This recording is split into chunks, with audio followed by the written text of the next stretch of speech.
Good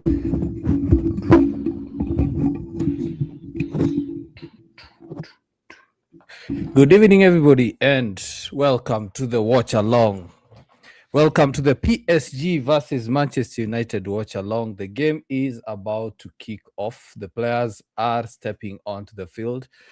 PSG are playing as the hosts in Gothenburg.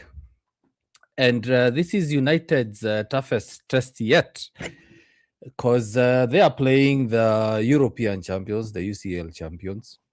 And it's a team that has won the Champions League back to back. United are back to the Champions League. They might face teams like PSG, strong teams. They might face PSG. Who knows? We are here to see the draw. The draw will be done in a couple of weeks. But we're here. Let's enjoy the game.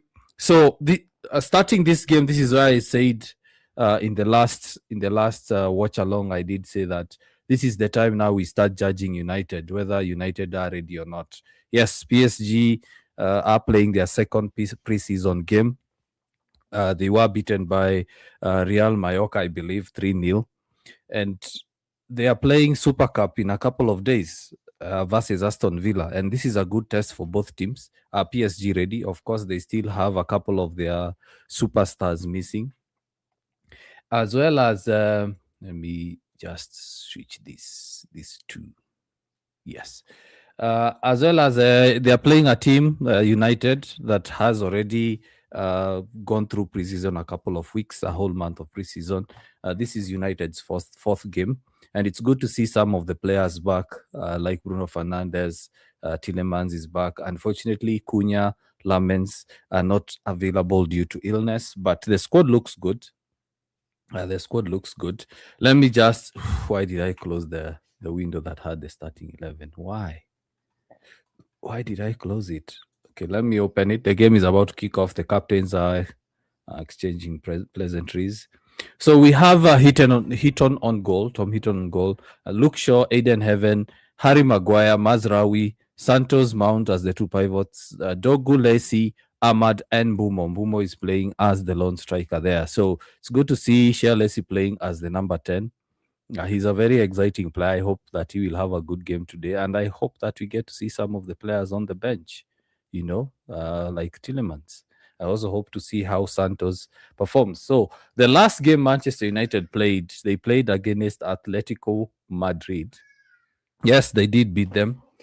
And this is a different game. United played against a team that plays a low block. Now they are playing against a team that plays high press football, high intensity football. So how do they cope? How will they manage? So this is a very, very good test for Manchester United. So as usual, my name is Simon, aka Simoninsky, aka UKG. Welcome to the United Core Ground live stream of the watch along. The game is about to kick off. And for those who keep asking, where am I watching the game? Simon, where are you watching the game from? I'm watching it from MUTV Live. I have an MUTV subscription. So the game has kicked off. Let me make sure my graphics are good to go. The game kicks off. So as I was saying, make sure you get involved in the comment section. PSG start the game as they usually do, kicking the ball to the opponent's half. And then now they deploy a full press. So it's a good test for United. Versus Atletico Madrid, it was a low block. Now they are playing against a high block. So how do they cope? How do they cope with the high intensity? So, and I did mention also when we were starting the show that this is one of the games where Mbumo is in on goal. He can't run back, he fouls. Yeah, so starting from this PSG game, the next one, I think it's Leeds, then AC Milan. These are the games now that we can start judging because these players have already had some time to train for preseason. So we can start now judging and saying whether the team is ready or not. But the first three games, not so much, because it was more to do with fitness. But now with such games, now we start actually criticizing or being excited about whether the team is ready or not. Yeah, so I can't stream the game for obvious reasons. I can't stream the game for obvious reasons, copyright and all that, royalties. So, in case someone on the chat, we do have guys who come on the chat and ask, why are you not showing us the game? So PSG are on the attack. Ooh, this is a very dangerous attack. Ooh, and PSG score. PSG score from a very rapid counter attack. Quick transition. I want to see who has scored that. So PSG have just scored 2 minutes into the game. Ooh, not a good start for United. Not a good start for United. So,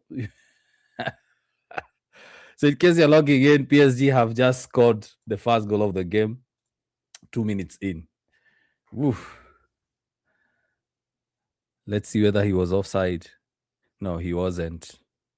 It's a good goal by PSG, to be honest. Quick transition. Kvaratskhelia takes advantage on the overlap. Low cross in. I believe it's Mbaye who has scored it. Yeah, it's Mbaye who has scored it.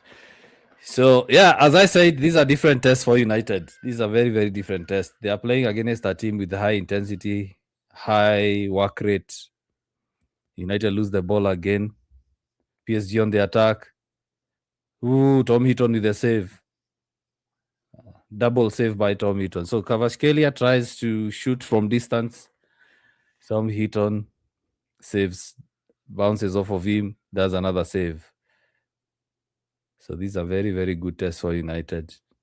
Quick transition. So Mazraoui is playing at right back. Yoro has been rested. He's starting on the bench today. See how fast PSG are back defending, and they don't have their key players. Their key players are not even on the pitch. Not a good start. Not a good start. Not a good start for United. Visionary, you're saying United will have a bad season signing poor players. I don't want to get into that because guys are just riding the wave. Signing 13 players, signing 22 players does not necessarily mean that a team will have a successful season. It doesn't. So I don't want to go into those discussions because I'm seeing a lot of negativity online regarding this. And I'm just wondering whether guys are jumping the gun because the window still has 4 weeks to go. These are feelings and discussions we should be having on the last day of the transfer window or after the transfer window is closed. Some United fans are comparing themselves with other teams and they're getting disappointed. But at the end of the day, it's not about signing players just for the sake of pleasing fans. It's also looking for quality. Yes, I know Ineos are frustrating a lot of guys. I'm not playing the devil's advocate here. All I'm just saying is there's no point of stressing and the window is still open. Things could change. Still have 4 weeks to go, you know. Yeah. Still have 4 weeks to go. So I don't want to ride that wave of negativity. I've had so much negativity the last 2 seasons. I don't want to start this early, and even United haven't kicked off the Premier League. Yeah.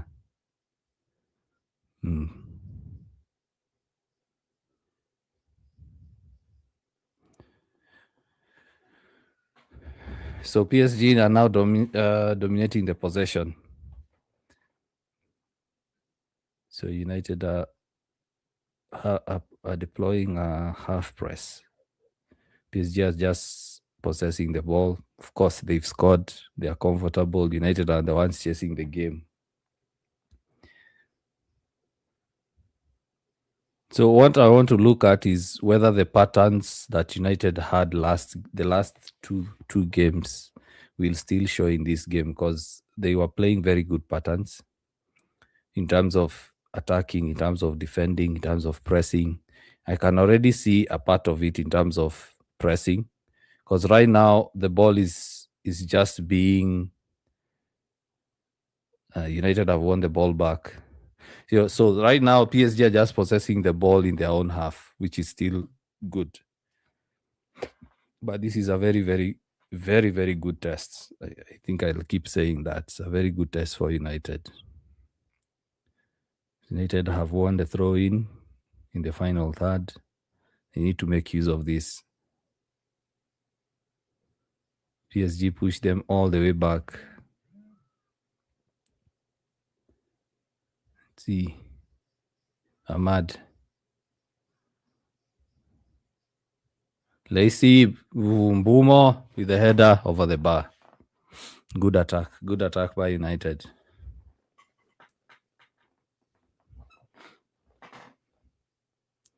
It's good overlapping run by Shea Lacey. Mbumo with the header, but it's over. It's way over.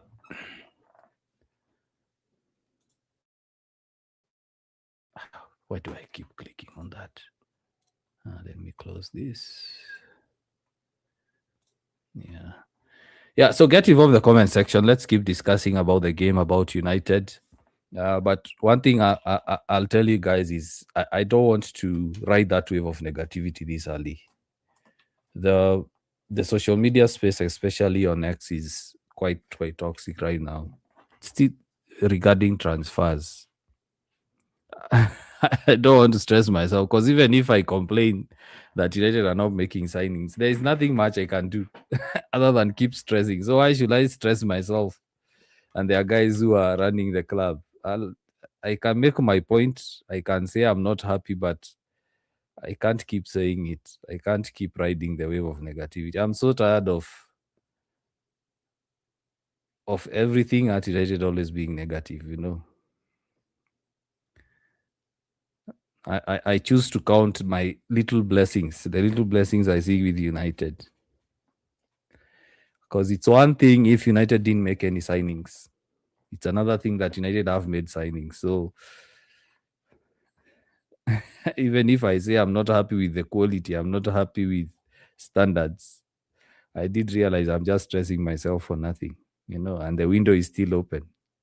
Still 4 weeks to go.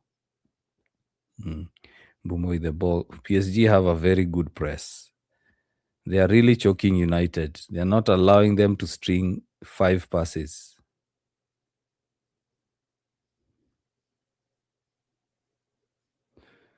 That player should have seen a yellow if it's a competitive game. Why is he throwing the ball away? This is one for the history books. The stadium is not full. The stadium is not full. This is one for the history books. The fact that United are playing and the stadium is not full. United and PSG. Wow. This is amazing. This is just amazing. Again, PSG with the high press. But Luke Shaw loses the ball. Poor control there. Dogu on the press. Dogu wins it. Good one, Dogu. Well done, Dogu. That's good play.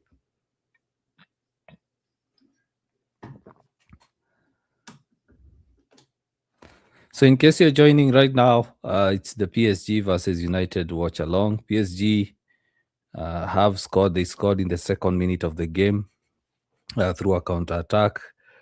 Mbaye on the end of it, low cross towards him, then he scores. Not a good start for United, but still have a lot of time to go. Yeah, so for this game, I will judge the performance and the results. The other ones, I was just saying performance. But now for this one, starting this game and the next preseason games, I'll start saying, ooh, there are a couple of things they need to start working on. For example, like United need to have a bit of urgency, because right now they are playing against a good team in terms of high press. So they're holding on to the ball a bit longer. They need to ping the passes quite quickly. And one thing that United we've seen over the last couple of years, months, and games is United take a lot of time to settle down in a game. And it's showing here as well. Like the Atletico game, they took a long time before they settled. You know,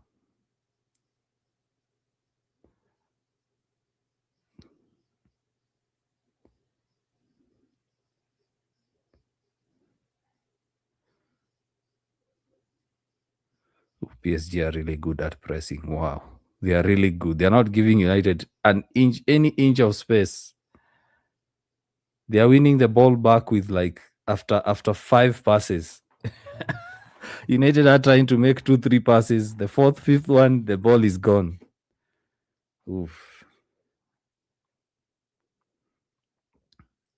That's good. I admire that, to be honest. I admire that.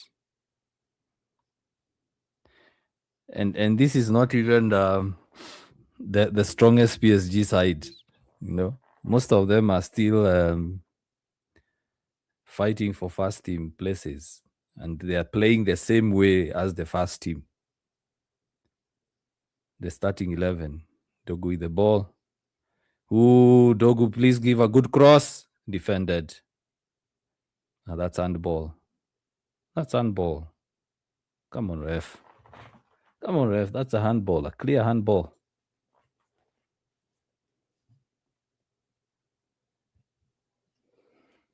The worst what? The worst what?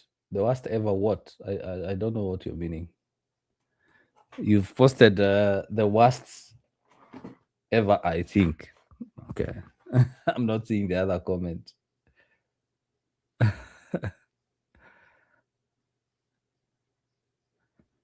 Oh, a crossfield ball, Kvaratskhelia, overlapping run, low cross goal. That was a good goal. That was a good goal. That was a good goal. Quick transition. The defenders were nowhere to be seen.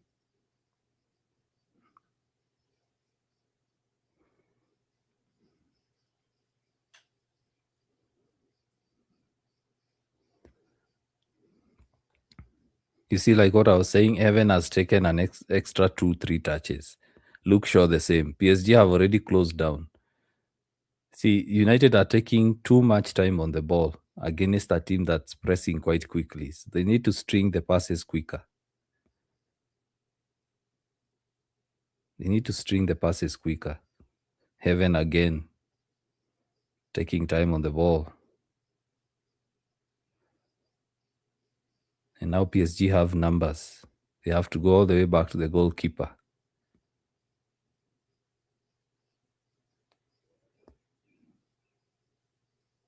Crossfield ball by Heaven. Dogu on the right now.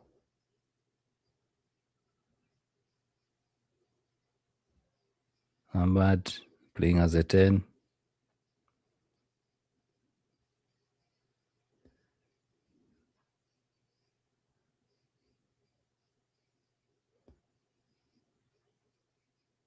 Ahmad, come on.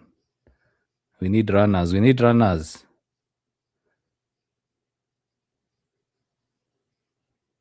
PSG defend well. PSG defend very, very well. Yes, United are making passes, but PSG are very solid. Ooh, that's a bad trip. That's a bad trip. It's pretty amazing that PSG have a very young squad.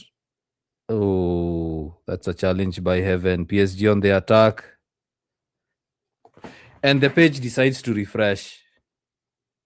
This is why I don't like online streaming. That's a very bad tackle by Heaven. Ooh, that's a bad tackle. That's a really, really bad tackle.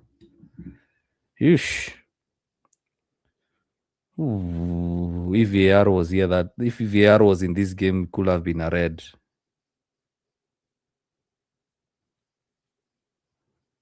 Good defending by Santos. Good defending by Santos there.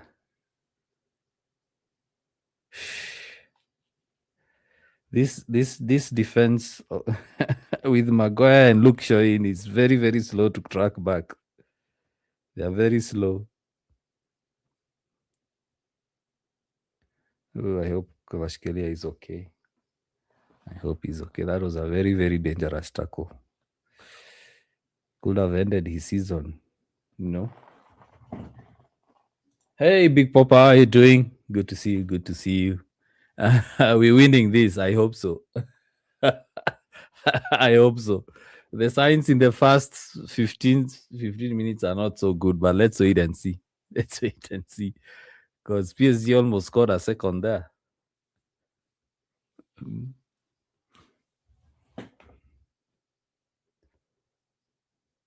So PSG with the short corner.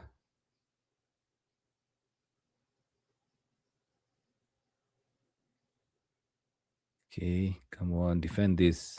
They take it back to the wing. Put a cross in. Defended by Maguire. Luke Shaw. United, come on, take advantage of the counter. Let's go. PSG have more numbers running back than United running towards attack.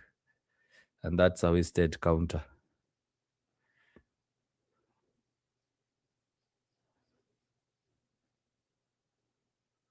Mbumo gives the ball away.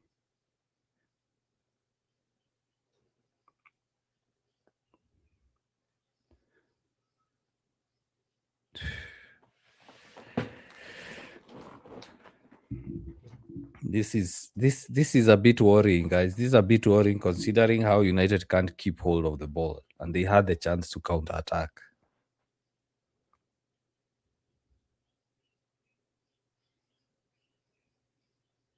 Yes, they are pressing well. Some things they're doing well. For example, they are pressing quite well. They are forcing PSG to just play their defense and they are winning the ball back. But now once they get the ball, they are not able to keep it.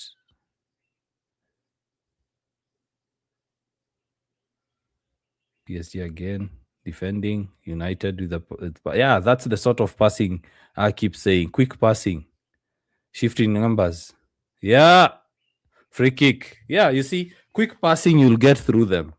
But if you hold on to the ball for too long, these guys are doubling up, tripling up on the player, and they're getting the ball back.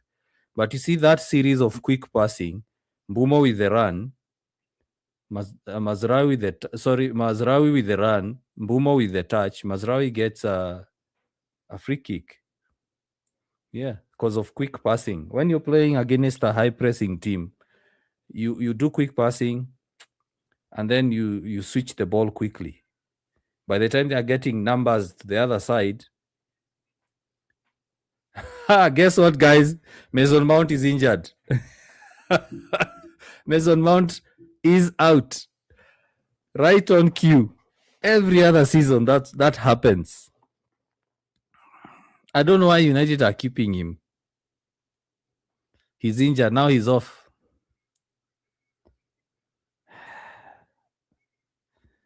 Mason Mount. Brittle as glass.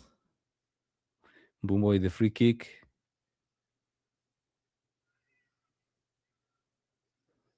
Ooh, good save. Good free kick, good save. Stefanov with a very good save. Mason Mount again. Injured. Yeah, I did mention it. United take a lot of time to settle down, and it's showing. And the pattern continues. Mason Mount, as the season starts, he gets injured. Now he'll be just sitting on the bench, earning 250K. He'll be not on the bench, on the hospital bed, comfortably chewing 250K. Players like Mount should have been the first players on that sale list. Very unreliable.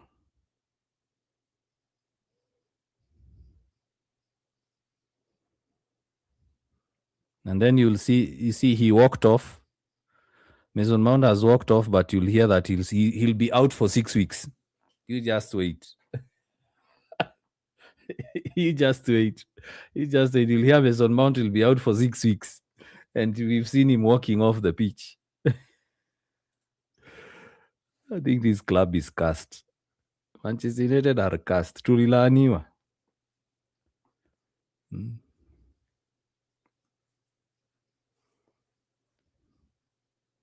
So now United need to start thinking about that, because now if They are considering Mason Mount as the third midfielder, and they don't want to sign a third one because Mount is fit. Well, they need to change their plans right now.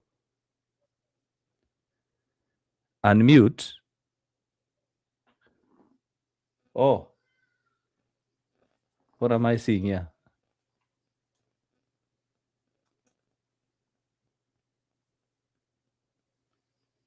I think there are some comments I'm not seeing.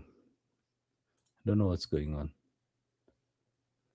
I think there are some comments I can't see. Let me just pop it up. Probably I don't know what's going on in the comment section.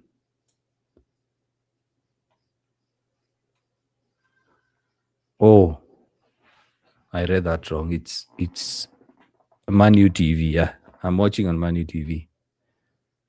So I don't know whether you are responding to someone because there are some comments I can't see. There's some comments I'm not seeing. I don't know what's going on the TikTok chat. Anyway, United win the ball back. Good pass to Mbumo. Ooh. Ahmad. Mazraoui. Cross. Dogu. Misses. At least now, you see, United now are settled. Now they are dominating the game. Took them 20 minutes to settle down. I believe it's Jack Fletcher that has come on for... Jack Fletcher has come on for Mount. Good pass. Ooh, that's a good one. Oh, but it was offside. Good try. Good try. Good try. Yeah, United now are starting to control the game, but took them 20 minutes. They need to settle into the game much quicker.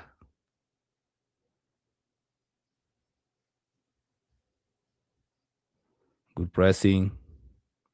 Good one. Yes. Yeah, at least United are showing that, yes, they can do a high press. They can win the ball back. But now, what do we do in terms of attack? Again, Ahmad holding on to the ball too much. That's my worry. The press is good, but once they win the ball, what next? They still go on, slow down the game, lose the ball.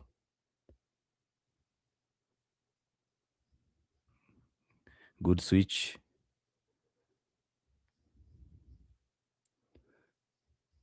Luke Shaw wins the ball back. Lacey, back to Dogu. Lacey again. Good possession, but we need to see an end product. Come on.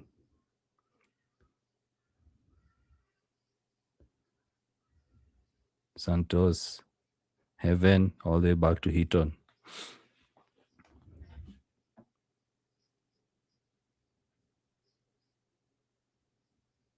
Good switch by... I'm liking how Aiden Heaven is...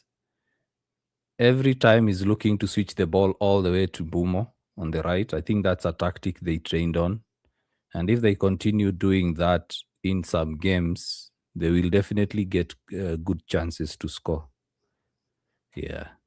United are playing well now. They are making PSG work harder for the ball, but Aiden Heaven lets it run out. Yeah, but that's good. At least United are now playing better. They are now being comfortable with the ball, but now they need to create those chances. They need to watch that right side. They need to watch that. This ball will go to the right. PSG are trying to open up United and switch the ball to the right. They're bringing it back to the left. I'm very sure they want to switch it to the right.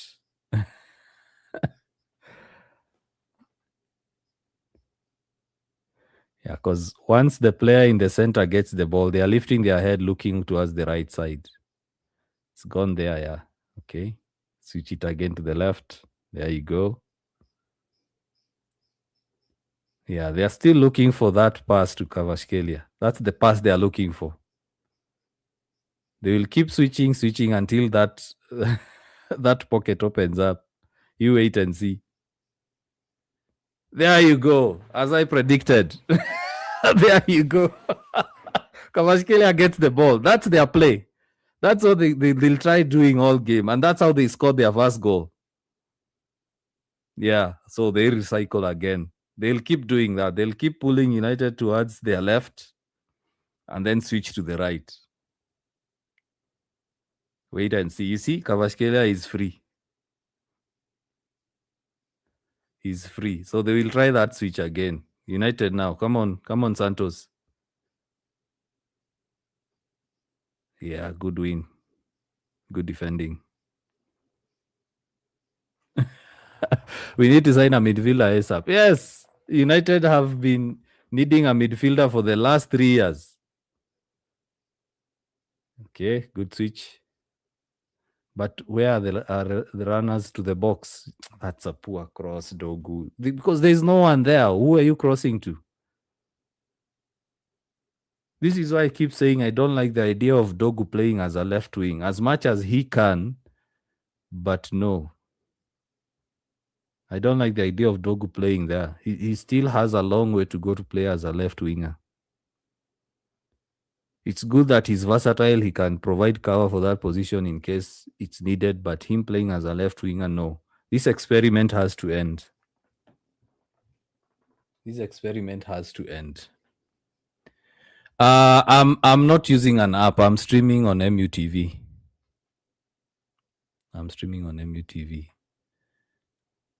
Dogo only works on his finishing instead of crossing. True. Yeah, most of the training videos we've seen him posts are him shooting towards goal, but he needs now to practice on crossing that final pass because he was in a very good position, you know.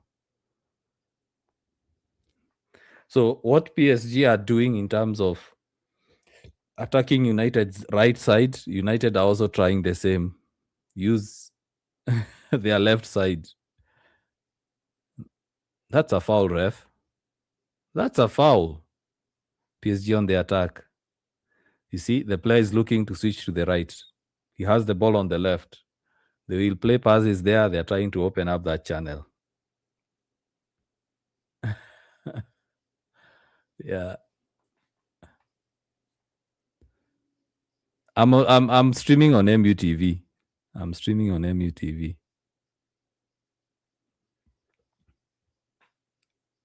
So 29 minutes gone. PSG 1, United 0. United have not really created a big chance, unless we say the free kick was a huge chance.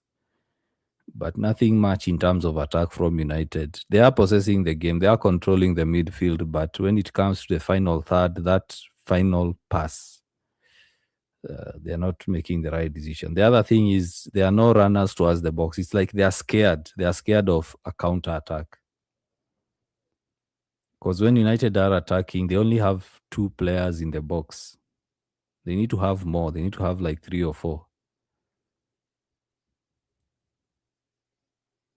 So PSG with a free kick. And this is not even the strongest PSG side. Most of their players are still away.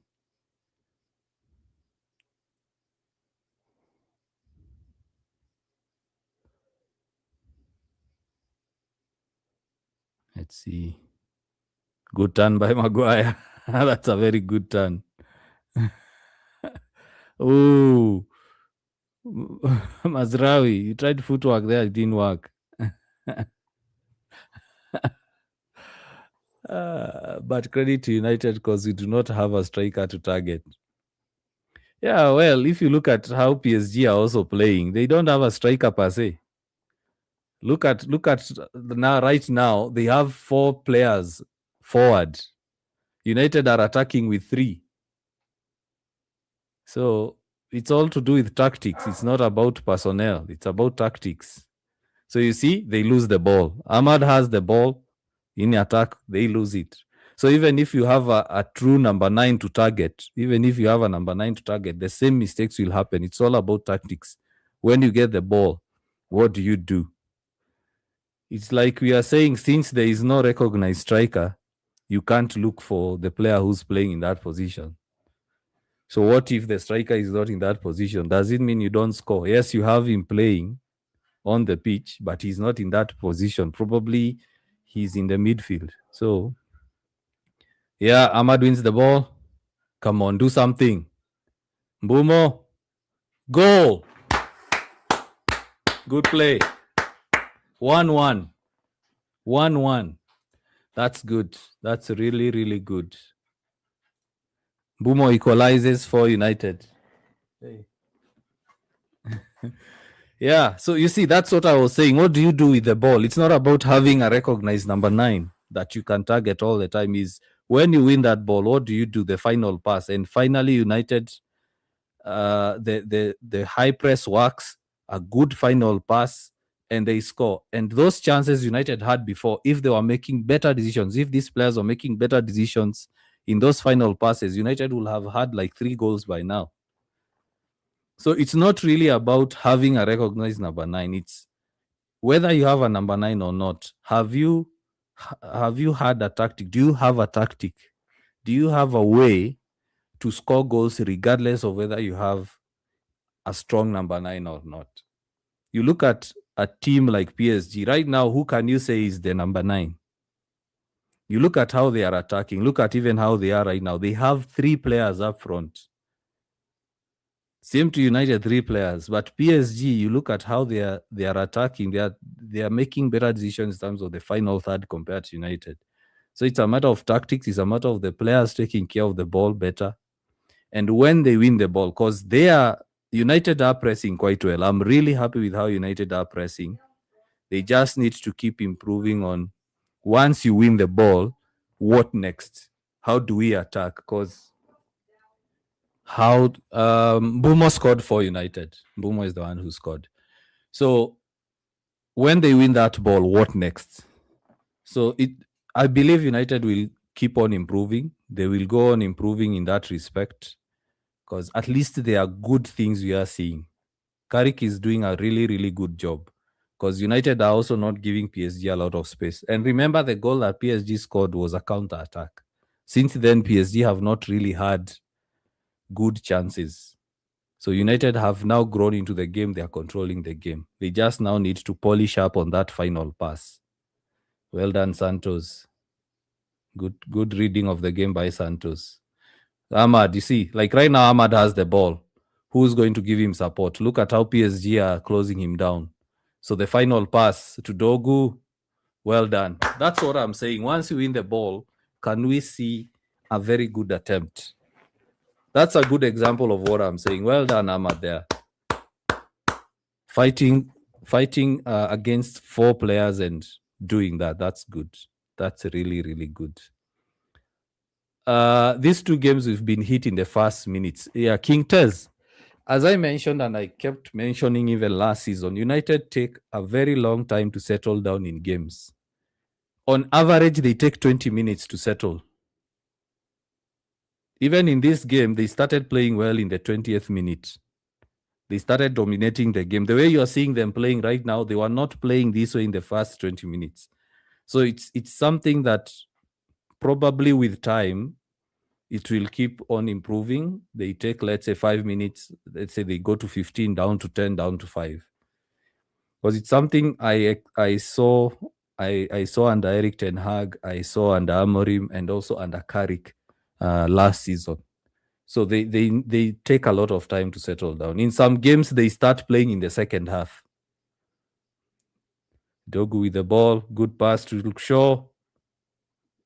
Ahmad, he's pushed on the back. That should be a pen. That should be a penalty, ref. Push on the back.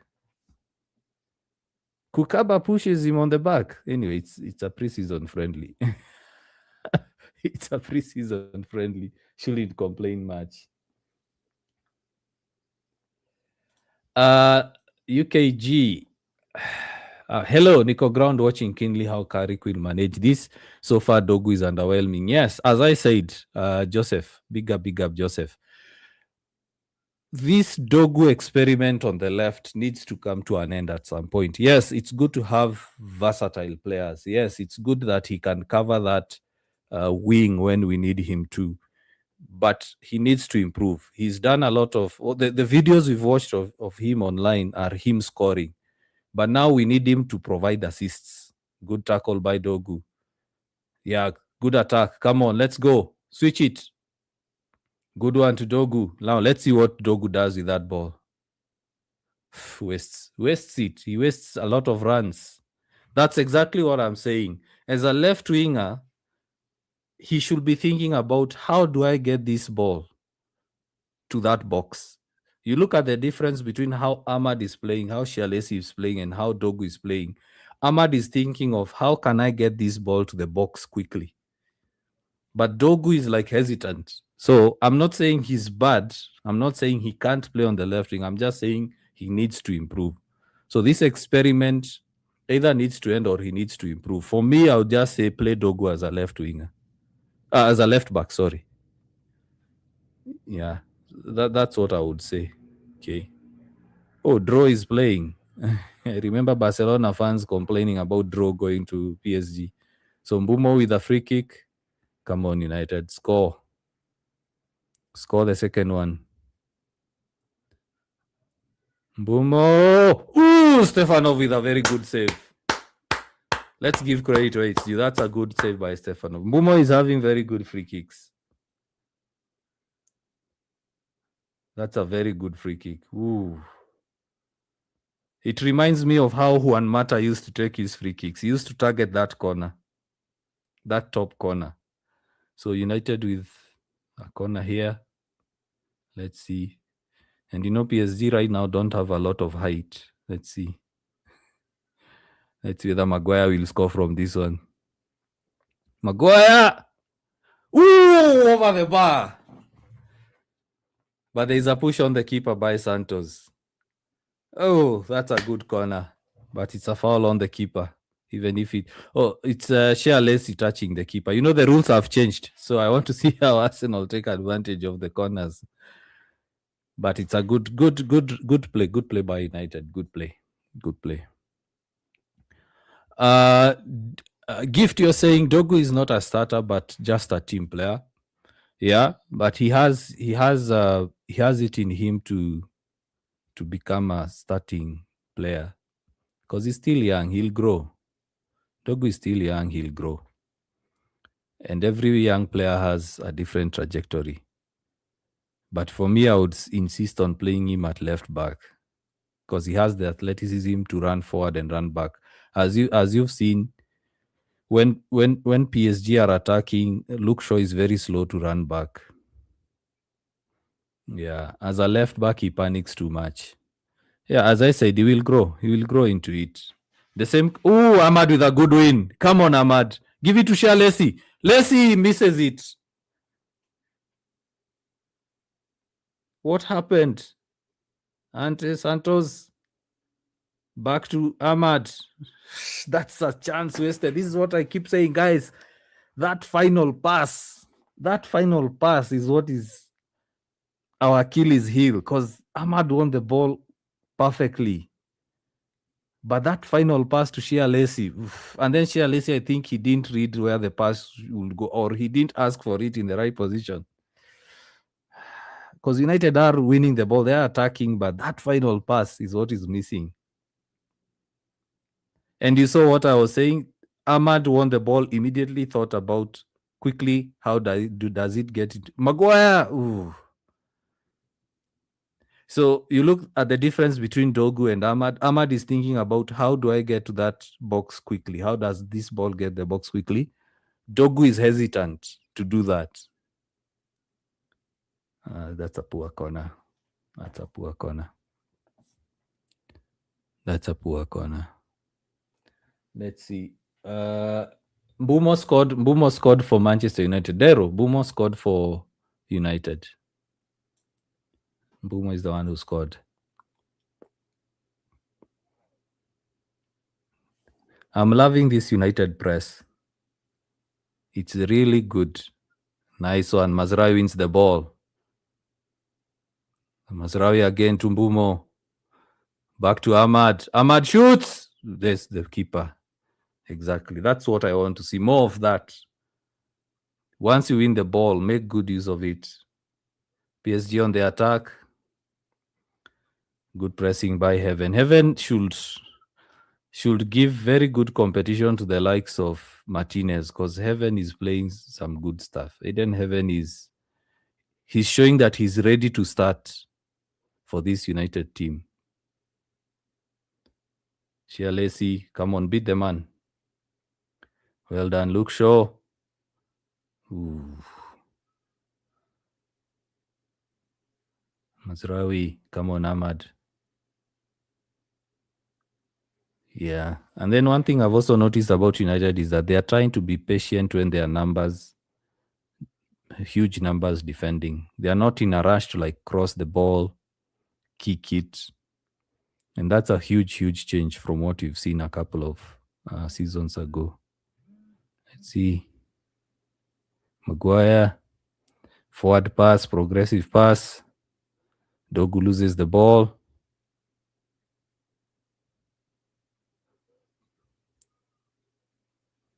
Santos with a good foul there. Stopped the attack. Santos has a very good trait of reading the game. And he was clever there tripping Kvaratskhelia. Let's see. It's almost halftime.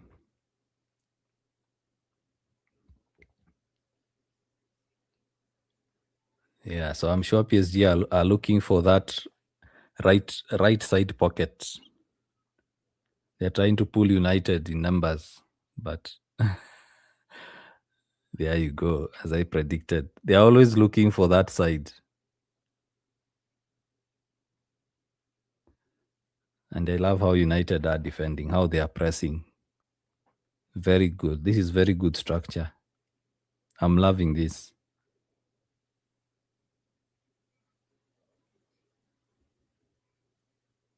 Come on, United. Win that ball back. Switch to the left.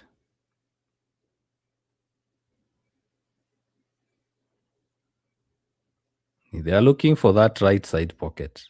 That's what they are looking for. Good pressing by United. Good one. Pushing them all the way back. There you go. That's the pattern. That's what PSG will keep doing. And then across in, Luke Shaw, the good touch. That's what PSG, that's their whole game plan. Pull numbers towards United's left, big switch to United's right, and then across back to the left. That's their gameplay. I hope Carrick and his coaching staff are seeing that and they just counter it, because that's what PSG keep doing. They don't have anything special I can see, to be honest. That's their whole game plan. And if they can read that quickly, then they'll finish off PSG. Good defending.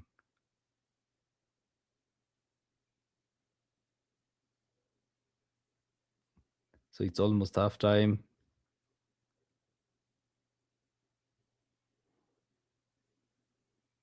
Good defending by United so far. Very good defending. Come on. Yeah. They are looking for a person now to take up that space. Good chip. Good defending by United. This is very good.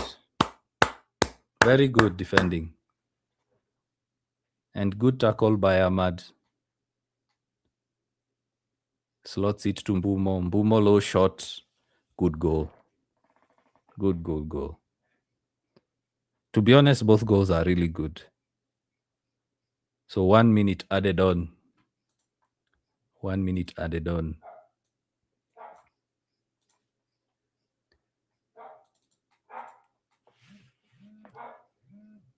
See.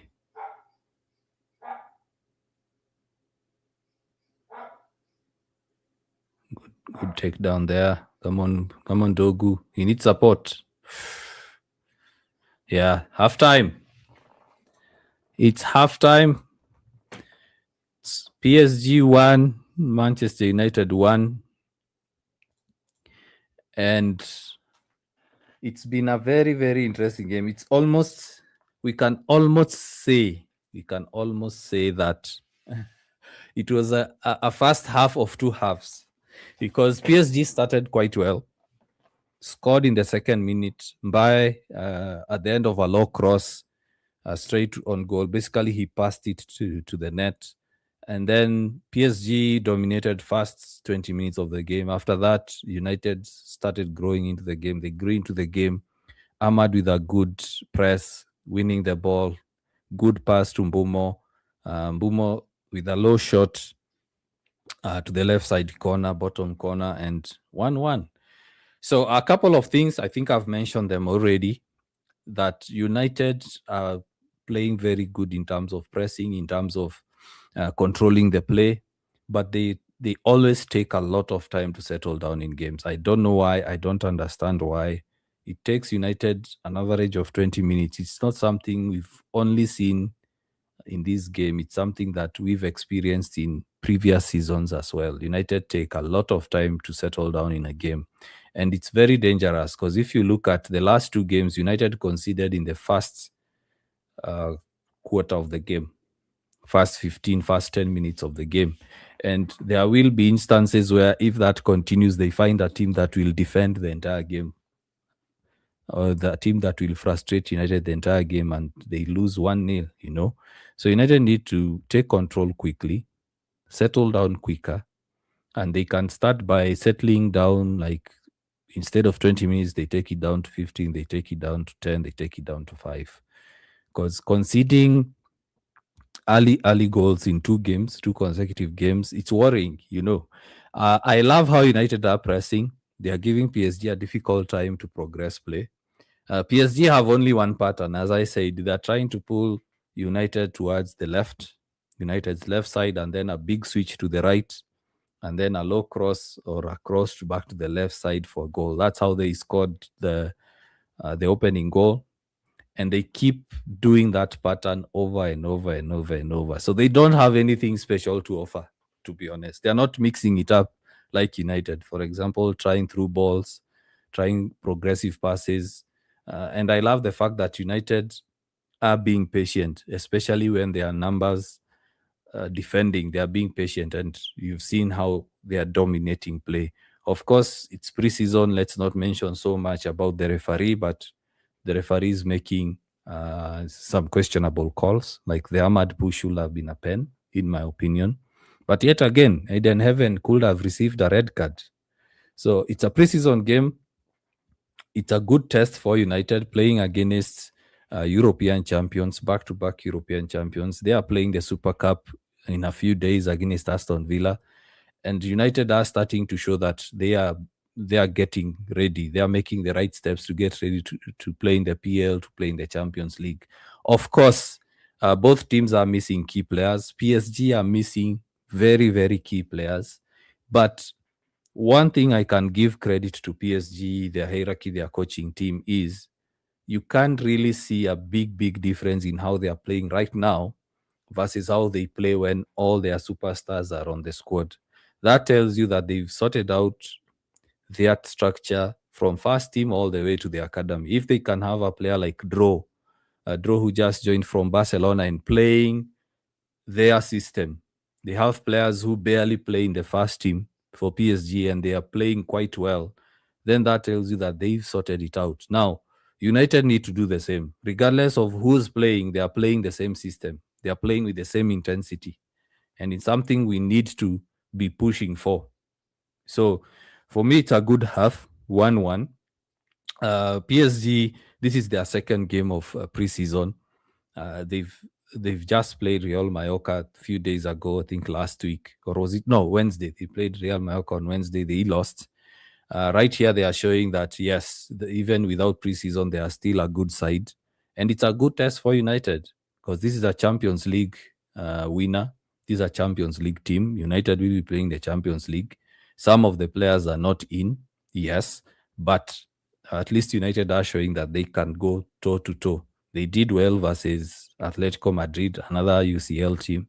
They are showing here that, yes, they can be able to do well against a very good PSG side. So That's the case. What disappointed me as well in terms of the negatives is Mason Mount. We can't keep doing this, man. We can't keep keeping players that are very unreliable when it comes to the injury record. Time and time again, during preseason, this happens. Before the season starts, he's injured. He came off. He barely played half of that first half. Mason Mount should be among the first people in that transfer list to be sold out, because we can't afford to see players that are injury prone in this squad. Honestly, we can't. We've already seen him do this time and time again. Yes, we've seen him limp off, but we keep seeing this, and then we think that, oh, it's just a knock. Kidogo, Mason Mount is out for 6 weeks. Mason Mount is out for 3 months. The United hierarchy, Ineos need to see that and say, hey, that is already a warning sign. We need to get a squad player. We need to get a midfielder, because we can't rely on this Mason Mount. If Ineos think that Mason Mount is the third midfielder, we are in for a very, very long season, because this keeps happening. Every other time, new season is starting, injury. He comes back. Few weeks later, he has 1 or 2, 3 good games, injured. This guy, I don't think Mason Mount can play 5 consecutive games. He can't. This guy is like a glass. He's like a wine glass. He can break any time. So, yes, injuries are unfortunate. Injuries are unfortunate, but at times you have to be ruthless. You have to be ruthless and say, hey, look, you are injury prone. So what do? We need to win the EPL. We need to challenge for the UCL. So if you can't play 5 consecutive games, then why are we keeping you? So now he's injured. Ugarte is injured. Look how now fragile the United squad is. Tielemans, that's another one. Yes, he's good. Yes, he's quality. But it's also someone you don't fully know whether he will be available the entire season. But since we know Mason Mount with injuries, it is what it is. It is what it is. Yeah, so let me read some of the comments as we are approaching second half. Dogu is losing so many passes. Yes, he is losing so many passes. That's something he needs to improve on. I'm sure he can work on it. He can improve on it. He's still a young player. He hasn't even reached his prime, but I'm sure he can improve on it. He also needs to be less erratic. Dogu is very, very erratic. He tends to, like, yes, he runs with the ball. He does all these tricks, but now that final decision, he's a bit erratic. They should know that we are the kings of counter-attack.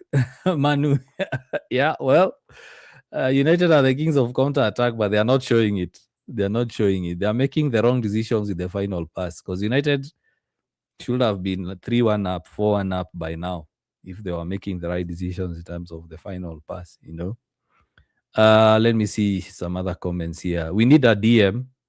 Yeah, we do need. Bro, we need sign midfielders. Yes, as I said, for example, Mason Mount is unreliable. Sell him, use that money to buy another player,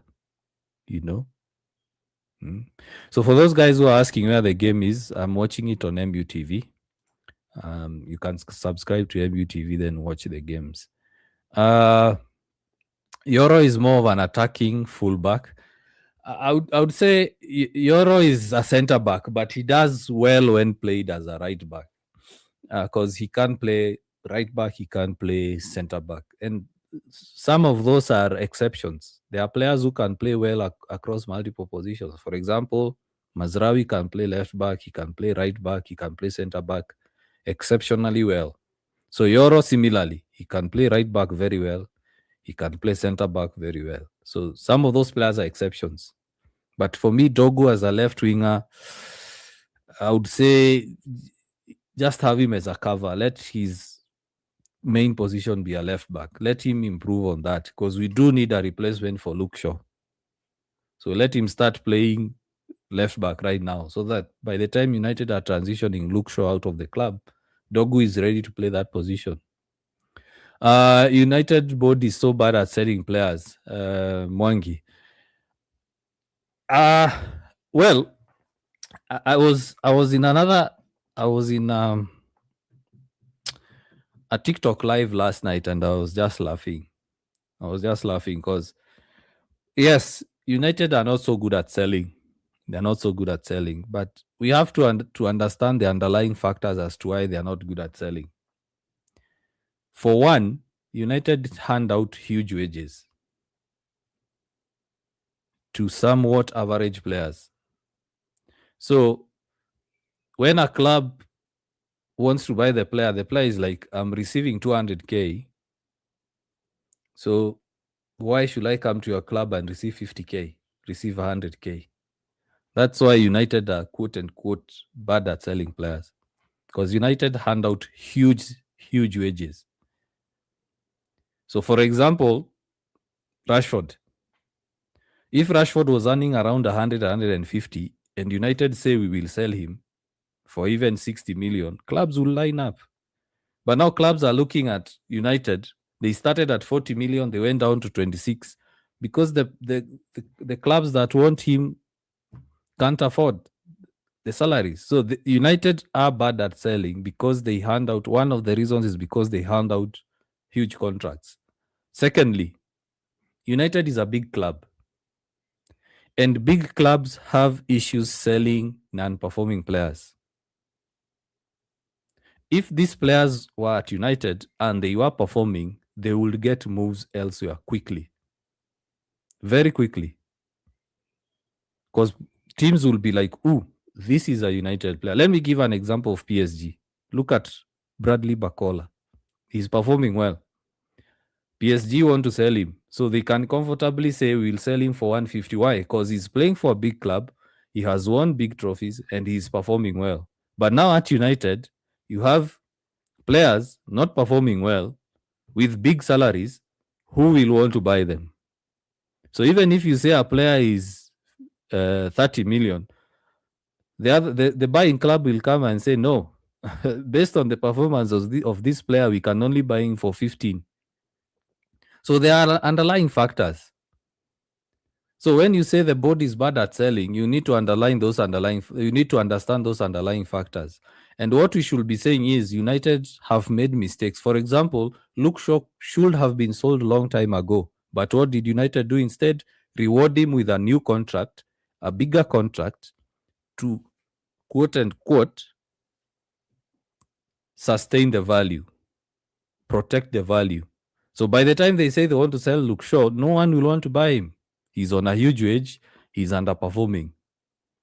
So the clubs that will come for him will say, based on our valuation of the player, we can't buy him for 50 million. We can afford, we can comfortably pay 15 million for him.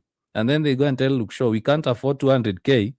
We can only give you 150. Luke Shaw says, no, I'm not moving. I'm staying at United. Why? Because I'm getting a good wage.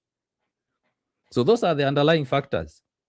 You might say, oh, PSG are good, Chelsea are good, so and so is good. But look at how they give their contracts out. Mbappe is on a bit better contract than Vinicius. Vinicius was literally complaining, saying he wants a contract to match Mbappe. And rightfully so. He's won them trophies. He was their star player before Mbappe came. So if a team goes for Vinicius, then the club will be like, he's our star player. You have to pay up. But at United, other than Bruno, for example, who else can you say a club will say, that player is worth the amount? The others are underperforming. For example, Ahmad, right now, if United say Ahmad is 60 million, clubs will say, fine, comfortably, we'll pay it. If they say Kobe Mainu is 80 million, 100 million, clubs will say, actually, he's playing well, he's performing. But now, a non-performer, how will you sell him? Look at Onana. Can you tell me whether United will be able even to get 30 million for Onana? Which club will say we'll pay big money for that keeper? So it's more or less to do with the mistakes that were done before and the mistakes that keep going on. For example, being awarding players with huge contracts and the players coming to the club and underperforming. So what clubs like PSG, Chelsea, Man City are doing, they start with low wages for players that are potential players, and then they keep increasing. And Ineos are trying to do that. But in years past, you get someone like Sancho, you give him 250k, 280k. When he doesn't perform, you bought him for 75, you're giving him 280k. Who will buy him at 50m? Who?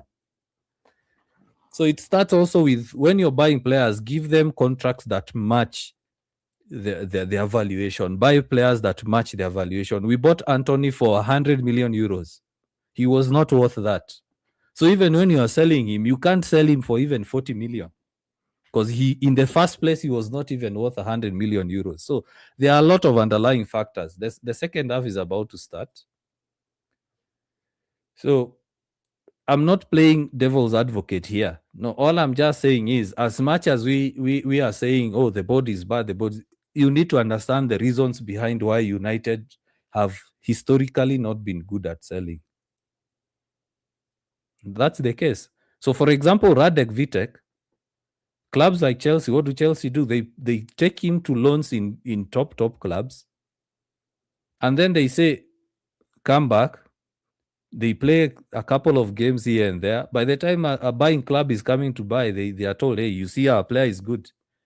We are selling him for 40 million. The club will say, actually, it's true. He's worth the amount.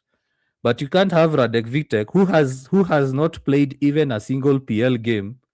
You sell him at 30 million. No club will accept that valuation. So as much as you're complaining Radek Vitek was sold for 4 million, if you are buying Radek Vitek, United tell you that Radek Vitek is 40 million, would you accept to pay that amount? It's similar to what we are seeing in your say. They told West Ham, we don't think Bruno Fernandes is 85, but since we really want him, can we negotiate a deal? So, as even if you are complaining that United don't have money to buy players at 100 million, they are also trying to fix the fuck ups that have been in this club for all those years. Paying 100 million euros for Anthony, who was worth around 30-40 million. And then when now we want to offload Anthony, we are complaining yet again. We did not make any profit out of it. And we overpaid for the player. Look at Onana. Same. Paid 60, I think it was 50 something, 60 something million for him. He becomes shit. We can't sell him because no club wants to buy a shitty player. But you look at clubs like Real Madrid, what do? They know that a certain player will just sell him for like 10 million and have a buyback clause, have a sell-on clause. And then there are assets that will sell for a lot of money. Like Casemiro, they sold him for 60 million because he was good. Even when a club is buying Casemiro, they will say, yeah, that guy is worth the amount. But you can't tell me that United will sell shitty players very expensive. It's like you're buying a shitty car very expensive because it's from a well-known brand. It's like you go to a garage, you see a broken Lamborghini, and then you're complaining that you are selling the Lamborghini for cheap and it's broken. Those are my thoughts when it comes to United being bad at selling. These are just mistakes that the Glazers did, Woodward did, and I'm glad Ineos is fixing it. Cunha is on 180, Mbumo is on 150. So even if they decide to sell them, the buying club can tell Cunha, we'll give you 250. And then they tell United, okay, you want 100 million for him? Now let's negotiate. Let's give you 80. That can work. But if United buy Cunha for 100, and then they give him 250, he underperforms, who will match that offer?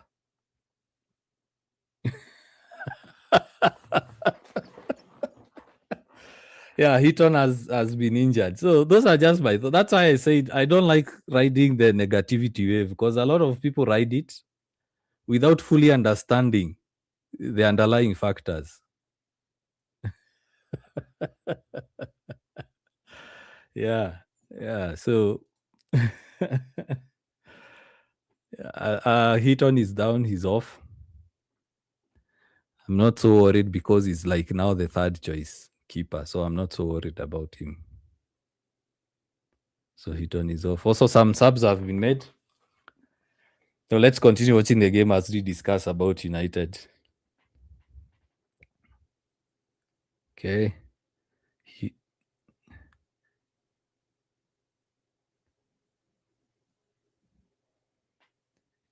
And then there needs to be like an inquest in United about why players keep getting injuries. Because majority of the squad also reported back to training injured. There needs to be something that the medical team have to look at. Because United players, Sheshko reported back injured. Lamen sick, Cunha sick. We've seen Mount come off. Heaton is has come off. Sheshko is still injured. De Ligt is injured. So they need to do an inquest. They need to look at what are the factors causing all these injuries. Because I don't want to see United going to another season with a lot of injuries. Yeah. What about Darlow from Leeds? Yes, another one that is injured. So, of course, he had a procedure before he was signed, or yeah, I think was it before or after he was signed. So he's also on the injury list. So they need to investigate and understand what's going on with the squad, because these injuries are very, very worrying. And United will be playing 4 competitions this season. They can't afford to go into a season with a long injury list. Bruno is there. I think he will come on at a certain point, but they just reported to training, so I'm sure he'll get some minutes.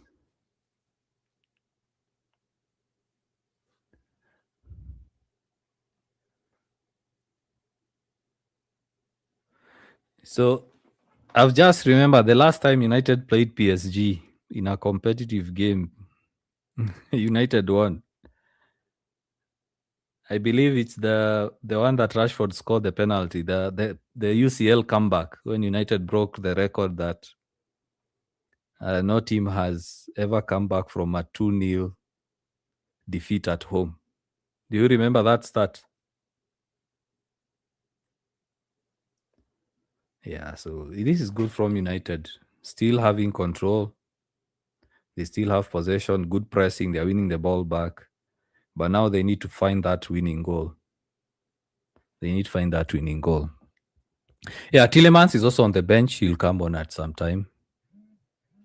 He'll come on. I think those are the subs that will be coming on at some point in the game.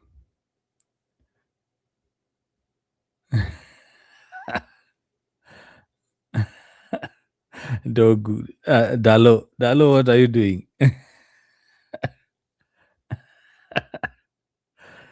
Dalo, I hope this season it doesn't give me stress like last season.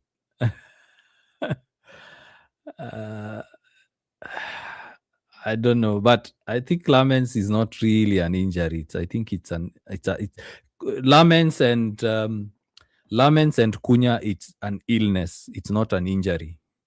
But now, of course, in footballing terms, they are added to the injury list or an availability list. So Lamens and Cunha are not really injured; they are just ill. So they were given time to rest. And that's why I'm saying it's a bit worrying when you have that list getting longer and longer. Yeah. Lamens ni homa bana. Yeah. It's flu season, of course, over there. United have done good business, especially having the guts to walk away. Yes, George Best. That's one of the best comments I've seen. Yeah, and that's why I said even when the watch along started, I'm not going to join that negativity wave. Guys are making a lot of noise. Oh, United haven't signed. Oh, United have missed out on top targets. Rightfully so. So let me give you an example. If United signed Tonali for that 100 million, then he flops. The same fans will come and blame Ineos. They're overspending on players. Same fans. We are the same fans who complain that United are overpaying. Mbumo! Ooh, that's a good shot. Stefanov with a very good save. Luke Shaw. Dogu. Come on, Dogu. Pass the ball. What are you doing? Again, as I said, Dogu is erratic. You see what he did? There are players waiting for the pass. He's just dribbling. Dogu is very, very erratic. Yeah, so I was saying we are the same fans who complain, oh, United should stop overpaying for players. United miss out. Breaking news, United miss out on Tonali. This Ineos is shit. This board does not know what they are doing. This board... Same fans. That's a very poor cross. We are the same fans who complain when the club overspends on a player, and then we complain when they don't. Yeah, so... And United are not like City right now. United don't have that cash to waste. They need to be... Oh, that's a good pass. That was a good pass, but overplayed. Yeah. Brian will be a menace this season. Yes, he will. He will. Now he's used to the club. Less pressure this season. And the good thing is, guys have forgotten how much Mbumo cost. You know? Similar to Cunha. Now, the second season, I believe those players will be good. Because eyes won't no longer be on them. It will be on the new signings. Because I'm sure, like, the fact that most United fans and the media were not happy with the Santos signing, they'll start looking more at Santos and forget about Mbumo and Cunha. Similar to Šeško. I also believe Šeško will have a very, very good season. Yeah. Dogu has been playing better than Mbumo, though. Ooh, which game are you watching? Are we watching the same game? Really? Really? Dogu is playing better than Mbumo. Just say you want us to argue. And he still lead us. Like, yeah. Manize, big up. Yeah, I'm doing well. Yeah, it's been a minute. Busy days. I usually get home from my day job very tired. I can barely sit down and do a live. So, yeah.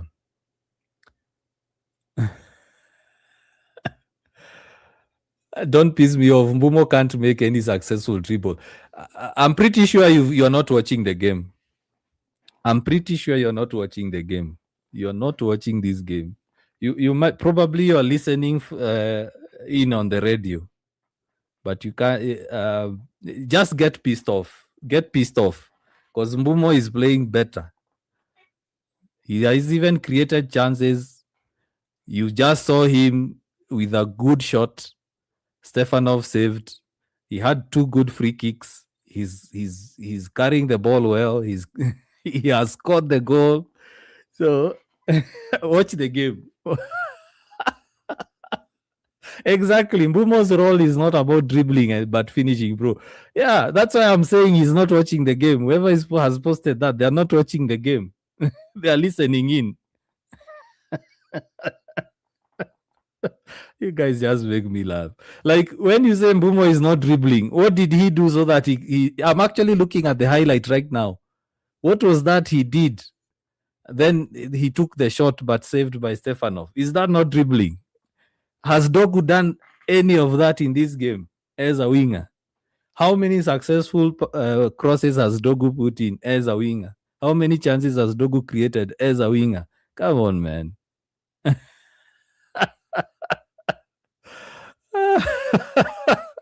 Kasirika too. But you need to watch the game, bro. You need to watch the game. Mbumo is a striker. You want him, and he's keeping possession. If you're saying Mbumo is losing possession, Dogu has lost even more. Mbumo had several successful dribbles today. Maybe let's define the word first. Exactly. But anyway, welcome to the UKG platform. We will put you on the hot seat. We will question Your views reminded me of how Cristiano reduced dribbling to scoring. Exactly. Mbumo has been great. Yeah, everyone is saying Mbumo has been great. So which game are you watching? Triple one.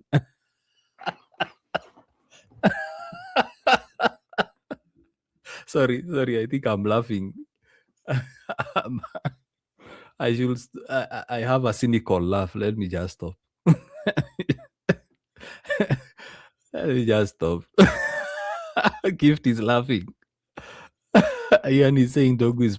Yeah, he's playing well, but he's not playing better than Dogu. We are not saying Dogu is playing very poorly. We are just saying comparing him with Mbumo and saying that Dogu is playing better than Mbumo. I totally disagree. Tillemans is warming up. Oh, yeah, I want to see how he plays. I hope to see him play with him playing with Santos, but I'm sure Carrick will take off Santos. Or Santos left the pitch. Oh, no, he's still there. So PSG on the attack. Shot. Ooh, side netting. That was a good shot. You see, one thing I would want to say about the United Academy is compare these PSG kids with United's kids. PSG basically are playing their second team, third team. Some players are in their third team, second team. Look at how well they are playing. Can United Academy players play that way? Now PSG are bringing on the big guns. My God. Vitinha is coming on. Bacha is off. Marquinhos is on. Now PSG are bringing on the big guns.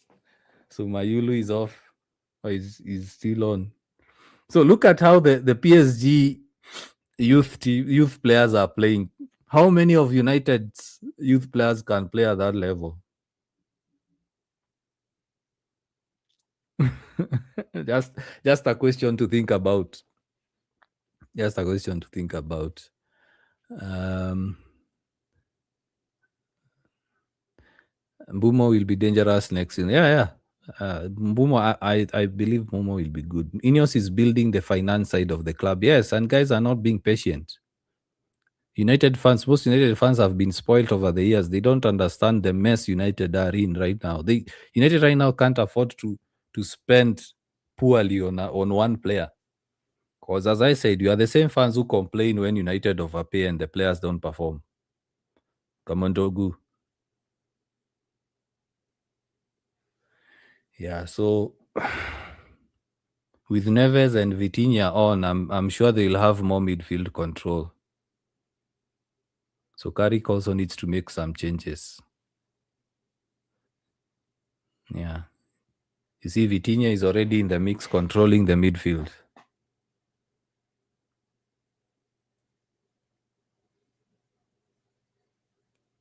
And what Ineos are also doing in terms of signing youth players, they are trying also to do what PSG do, getting those top talents early, integrating them into the team in 1 or 2 years. So in the next few years, we'll see United doing the same, what PSG have done, playing the likes of Draw, the likes of Mbaye, the likes of Pacho. This is what United are also doing. You look at signings, a signing like Eden Heaven. You look at a signing like the one we've just made, the Tottenham boy.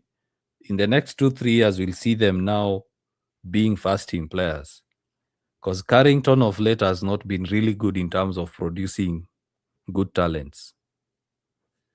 So it's also a good shift in strategy. You look at Orozco. Orozco, I watched his game in the under-21s, and he played a very good game. He's showing that in the next 2 seasons, he'll be ready for first-team football. In fact, Orozco is far much ahead compared to Sekou Kone. So that's also a good strategy to have. You spend peanuts on a player that will be ready for first-team football in the next 2-3 seasons.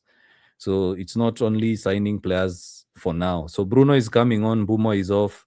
Zax is coming on, Mbumo is off. Santos is off. Tillemans is on. So let's see how that midfield looks like now. Luke Shaw is off. Ahmad is off. Yeah. Yeah, Jack Fletcher. Sorry, guys, my bad. I did say Jack Fletcher came on for Mount, but it seems that it was Tyler Fletcher who came on. So let's see how Tillemans performs. We've already seen good stuff from Santos. Now let's watch Tillemans. Harry Amas is also on. This is also another player I'm hoping that United keep him. I hope that they keep him. Him and Shea Lacey. Tyler is a real deal. I have my reservations on Jack. Yeah, same here. Same here. But a player United sold, and I didn't understand why they sold him, is Ethan Whitley. I was kind of hoping Whitley would make it. There are also reports that Jim Thwaites will stay at the club. He'll be involved in the first team training, but playing in the under 21s. That's also good because also Jim Thwaites is like our next Paul Scholes.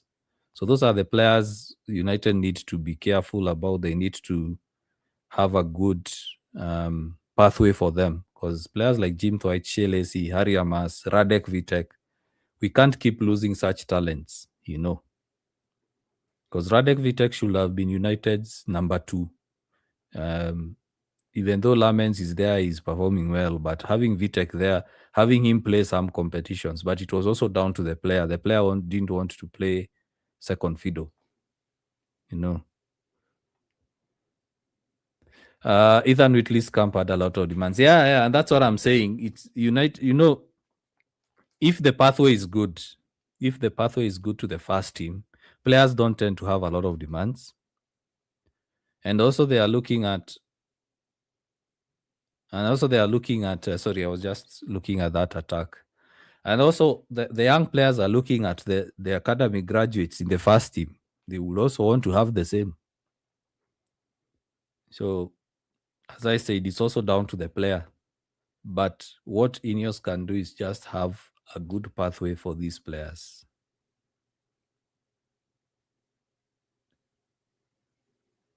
So the game has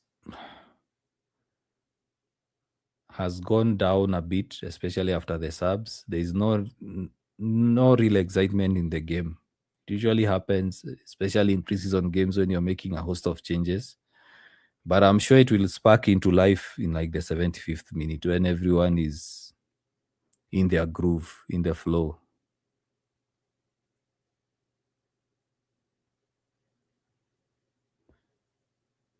So with changes, of course, you expect the rhythm to go down a bit. So right now, there is nothing really exciting about the game. Vitek said he wanted to be the first goal. It's unfortunate. Yeah, it's down also to the player to accept. But as I said, it's also the pathway. Which pathway do you create for these players?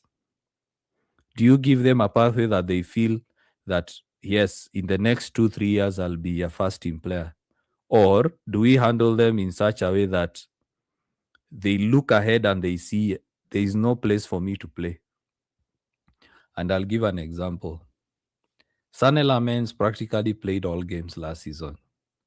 So Radevite would have looked at that and said, if Bayandia is so bad, if Heaton is not playing, Lamens is the one playing all games, and we have an academy keeper as well who's available. I'm available, but I'm away on loan, and I'm not being recalled to play in some games. Why then should I stay at this club? On the other side, some of those youngsters might look at players like Garnacho. They see how the Garnacho story has gone, and then they say, why am I not also getting similar chances as Garnacho? You look at other teams, you look at, for example, Man City, what they did with the likes of Foden, and the other player, I'm forgetting his name. They were being given minutes here and there to a point where they had to earn their place in the first team. So the reward is you working hard, you get to the first team. So there are many dynamics there to look at. Yeah, James Trafford. I'm also I'm trying to remember the fullback names. O'Reilly. You look at how they also handled O'Reilly. Right now, O'Reilly is comfortably a starter, but you look at Foden, you look at O'Reilly. They were getting minutes here and there, fighting hard until they got the first team. But what do United do? They overcompensate. They either they let me see this. Let's watch this. Good take. Good take. Ben, yeah. Damot Me has done well. So United, they either give young players too much playing time, they become overconfident, lose it, or they don't give the players any playing time at all. So there is no good balance. If you look at how Sir Alex Ferguson used to do it back then, he used to give those young players a few minutes here and there. You remember, like Welbeck, Tom Cleverley, they were being given minutes here and there. They were being given the odd cup games here and there. Tyler Fletcher has given the ball away. Miscommunication between Yoro and Amas there. Corner. Yeah, Harry Amas and Yoro had a miscommunication there. So you look at how Sir Alex Ferguson Saf used to do it. He used to give those young players minutes here and there. And then eventually they end up being first team players. You look at United, it's either the academy players are played too much or they are not played at all. There is no good balance. Like have a few minutes here and there, and then eventually get in the first team. But last season was understandable because there were a few games. But we now need to start seeing United do that, especially this season. Have the likes of Shea Lacey, Harry Amas playing the Carabao Cup, playing the FA Cup here and there, giving them a few minutes. That will build their confidence. Zakzi Stefanov. Why didn't he shoot? Shea Lacey out. There was a chance to score. They were waiting for the referee to call the foul.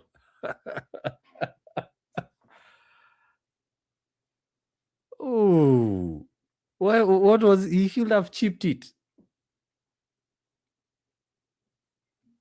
I hope Zaxi is okay. Let's not have another injury. See Jack Fletcher. Boy doesn't have it. Yeah, they need to grow. As I said, Manizi, it's because we are either used to seeing academy players playing all the time or not playing at all. They are not getting those odd chances here and there to grow into the team. And that's where the problem with United has been. You look at Garnacho. Garnacho should have been playing for a few minutes here and there. That would have tamed his ego. But the boy was like, I'm a first team player. Oh, there's nothing you can tell me, You look at a player like Foden and Kobe Mainu, they had the same pathway. But who's further ahead between the two? Whose minutes have been managed better? And you see, Kobe Mainu is a talent. No doubt about that. He can be a first team player, but his pathway was exceptional. That we can say it was an outlier. But look at the other academy players, So United need to have that, to find that sweet spot, balancing minutes for academy players in the academy. Let them earn the right to play. If an academy player is good, have him on the bench, play him in cup games. But now what United are doing, for example, United are looking for a third midfielder. Is that to say that United don't have quality in midfield? Again, when United buy a third midfielder, what happens to the academy players in midfield? So anyway, let's watch the game. It's 73rd minute. Still end to end.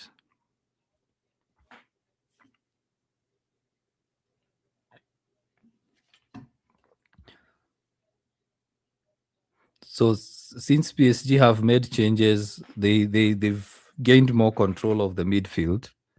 United have lost control. So you see, like this player Jantu, we barely know him. So that's how you manage such player, and I'm sure he gets minutes here and there. Zaxi. No one there. There are no late runners the box.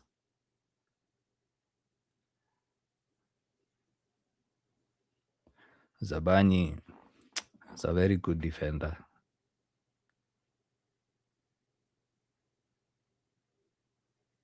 So, what I've noticed in this second half, United's game plan has changed. There is less possession, less interplay. It's more transitional. The first half was quite good, but the second half is completely different.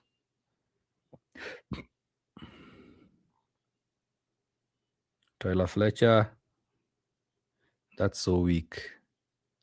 Be strong on the ball. Good play by United there. Tillemans, good play. Maguire running forward. Shoots! Ooh, save. Good run by Maguire. That's a very good run by Maguire. Very, very good run. Very, very good run. Manchester United fans booing the goalie. Yeah, he has made a lot of saves. Stefanov has made a lot of good saves. That's a good sign for United fans. It's a good sign that United are creating chances. It's just that the goalkeeper is good on his day.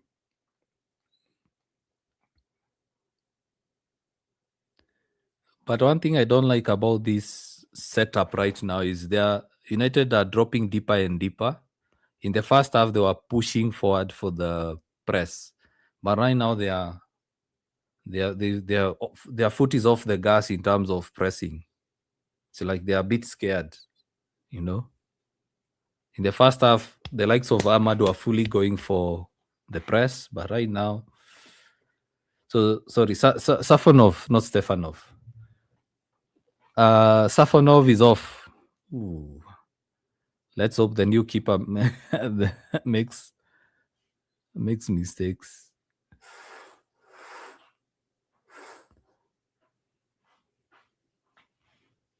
Maguire is a mountain. I'm ready to die on. Well, in my case, I'm at a point where if he leaves, I'm okay. You know,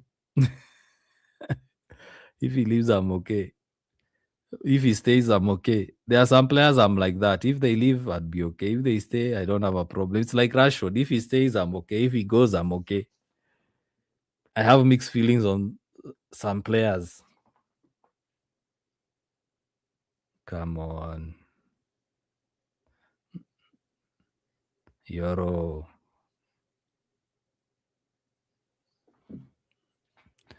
Let's see some of the comments. I feel like United have a good math this season. Bruno Alessi will score a lot. Yes, they would. They would. They would. UKG, United is too big for gradual introductions. Once you get 5 minutes, a billion fans are on you. Yes, it's okay. It's okay to get that fame. But you used to do it. Saf used to do it. None of us truly remember how the likes of Tom Cleverley and Danny Welbeck ended up being first team players. They were being given minutes here and there. Yeah. The twins, Rafael and Fabio. Can you recall how they started playing for United? It's a few minutes, a few games here and there. Eventually, they are ready for first team football. But with United currently, it's like they either play or they don't. And then we end up losing these youngsters. For example, why did United sign James and then sell Elanga? Didn't make sense. It didn't make sense at all. Elanga should have been the one that's being promoted to the first team. Then that James money is used elsewhere. So Dan James, yes, he was good, but he fell off. Elanga was good. I didn't understand that move, So Elanga should have been the one getting minutes. And then eventually now he should have been a first team winger. And the good thing with Elanga, he could play on the right, he could play on the left. So some of those decisions are the ones that I question when it comes to academy graduates. Yeah. It didn't make sense. So United go and sign Igalo on loan, Waghorst on loan, and you have strikers in the academy. That would have been the best opportunity to give the strikers in the academy chances to play. Yeah. But anyway, I don't work there, so I don't know why they made the decision.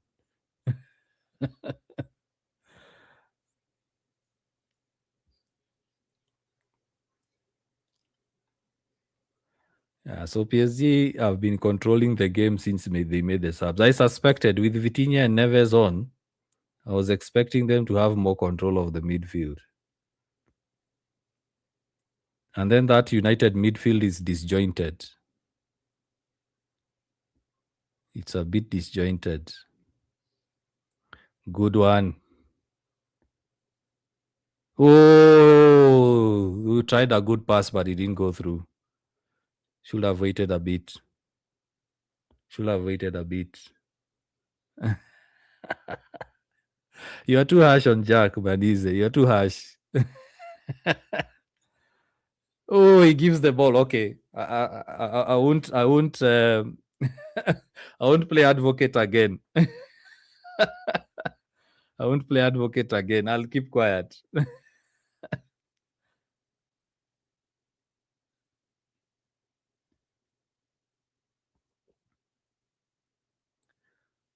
This is amazing. The fact that United can play out of from the back.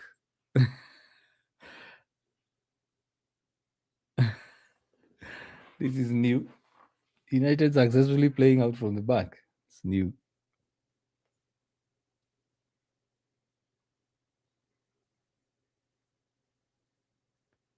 Maguire the forward pass back to PSG. Jack is a buy one get one free, my brother. I've watched them for some time now. Uh, let's hope he comes good. Yeah, but what I question most of the time is the decisions when it comes to these academy kids. United tend to not keep the good ones and end up with the poor ones.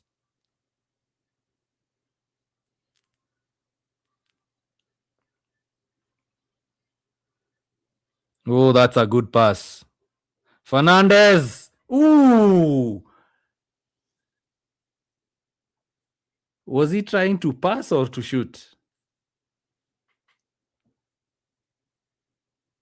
Was it? That's a very good pass from. Was it Tillemans? Or who did that pass? Who gave that pass?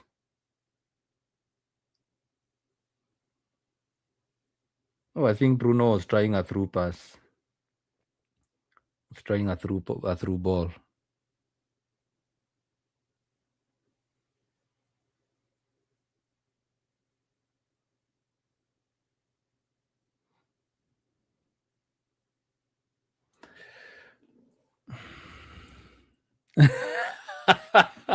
It was a crossbar to Jack. Tillemans to Bruno. Yeah, that was a really good pass. It was a really good pass. I wish someone like Sheshko was the one in that position. Sheshko has long legs.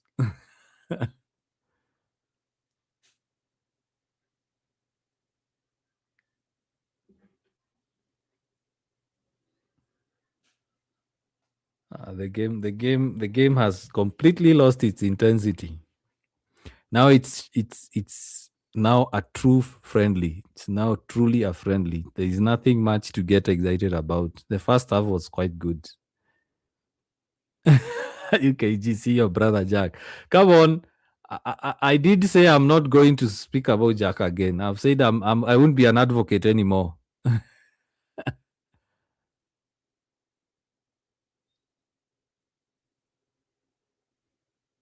Oh, but he's offside.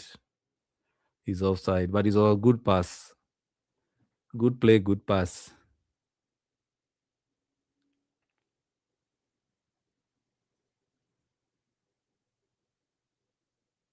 It was a good pass, just that.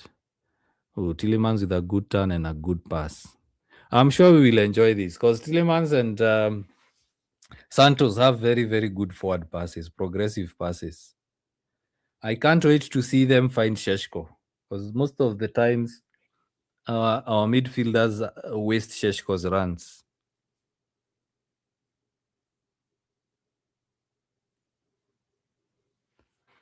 So 84 minutes gone. Still 1-1.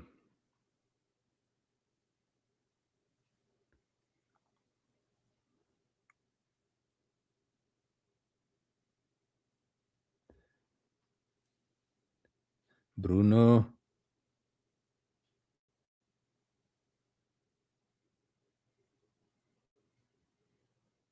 Tillemans. Tyler Fletcher.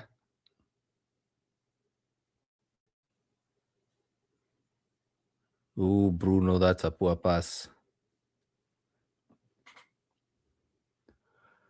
So we are back to the mistakes we are seeing in the first half, like the final pass. United not being able to string 5 passes. 1, 2 good passes. The third one, the fourth one is lost. Fourth one, fifth one lost. So if they can sort that out, then they will be able to play better, to dominate the game. Because you see, Maguire, that's one. Second pass. Third pass.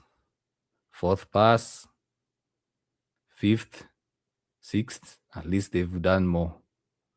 See, lost the ball. At least they've got into 6 passes, they've lost the ball.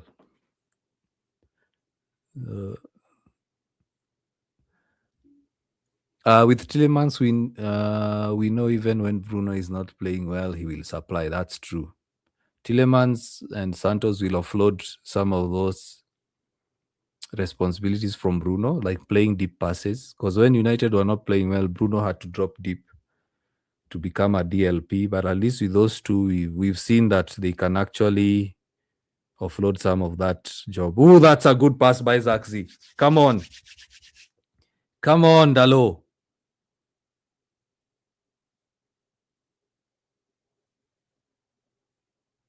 Ooh. Jack Fletcher. Lacey, come on. That was a very, very good pass by Zaxi. Wonderful ball. Good pass. That's good pass. Good vision.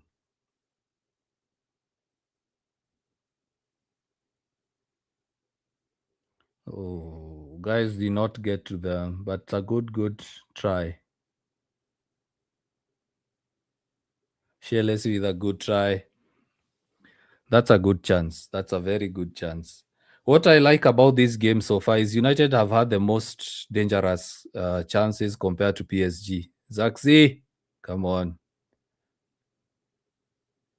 Zaxi has long legs like an ostrich. Dalo, oof. Yeah, now United have upped the tempo. Lacey, come on, pass the ball. Too late.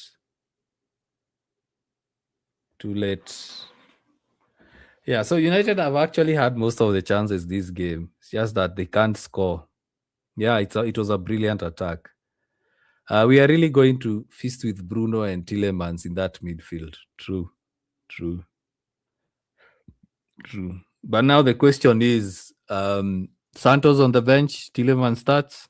Because definitely I know you guys wouldn't want Kobe Minu to start on the bench. And what I've seen from Santos so far, I wouldn't say he sits on the bench. Ooh, that's a good one. Bruno! Ooh! That was a good shot. This close. Well done, Bruno. Good dummy, then takes the shot. Ooh, that was a good shot. Almost a goal. So United now are dominating in attack now. They've increased the tempo a bit.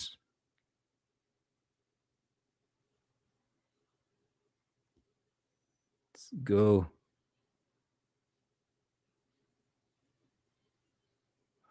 Good.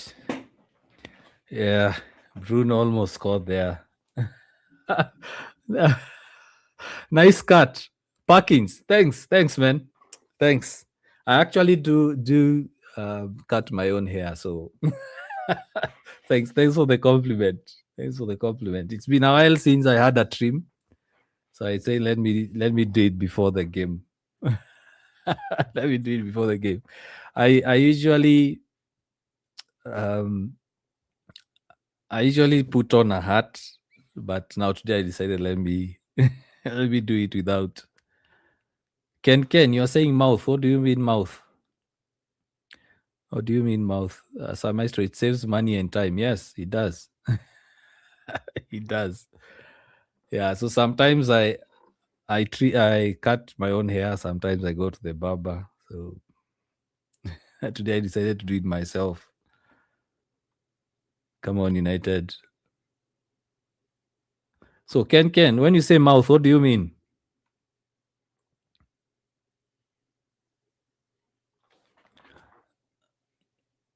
Good one, Hariamas. Oh, that's a poor cross. That's a poor cross. That's a poor cross.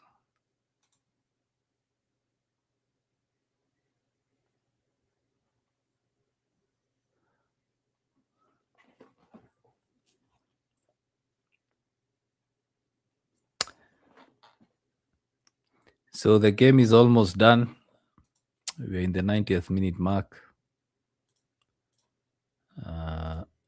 Game is almost done.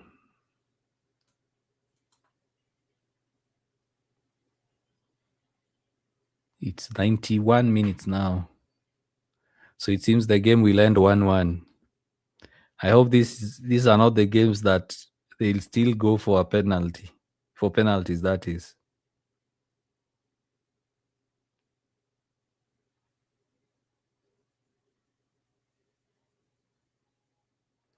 What's the time?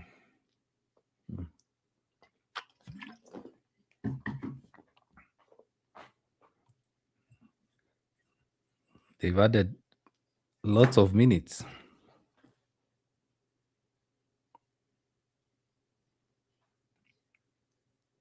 Yeah.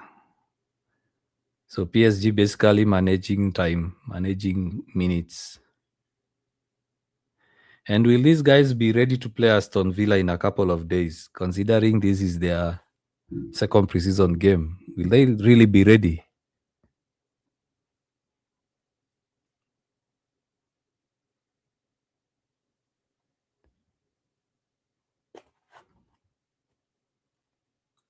What's up? No, the game is ending. Stop. Frost, stop it.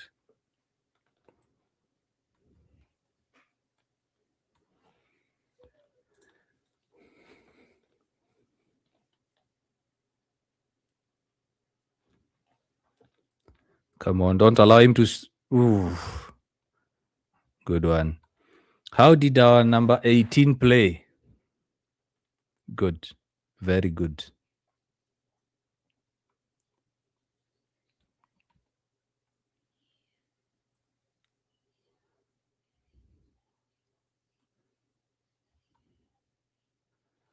How many minutes are they adding on? I thought preseason friendlies end at 90 sharp. They don't add any minutes. Zakzi, good touch.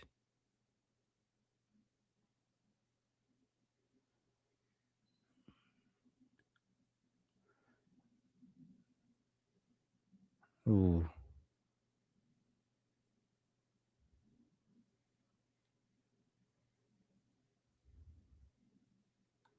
Come on. Boomer scored for United. Boomer scored for United. Possession stats. I don't, unless I check on the phone. But it looks 50-50 to me. Yeah, first half, yeah, exit 16, you're correct. First half was much, much better. But it's expected It's expected with the host of changes, with all those subs, you lose something in the game. Hey, what's up?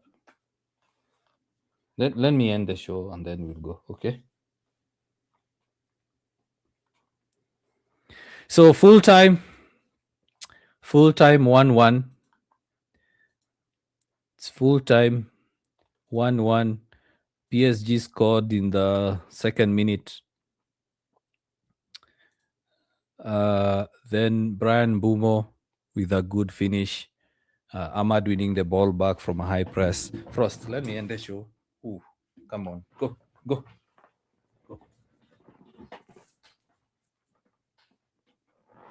Sorry, my dog is bothering me. Okay, so good game. Good game. The game has ended. It's full time. 1-1. Good preseason game. First half was much better compared to the second half. Of course, as I said, it's expected with the host of changes, with the host of substitutes. But it was a good game. Good performance by some of the players. Ahmad had a good game. Bumo had a good game. Shelesi had a good game.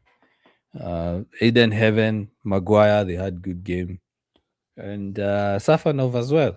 Very, very good keeper. Made a lot of saves. United created the most chances in that game. There is no need to have a look at the stats. The eye test can tell you that United had a good game.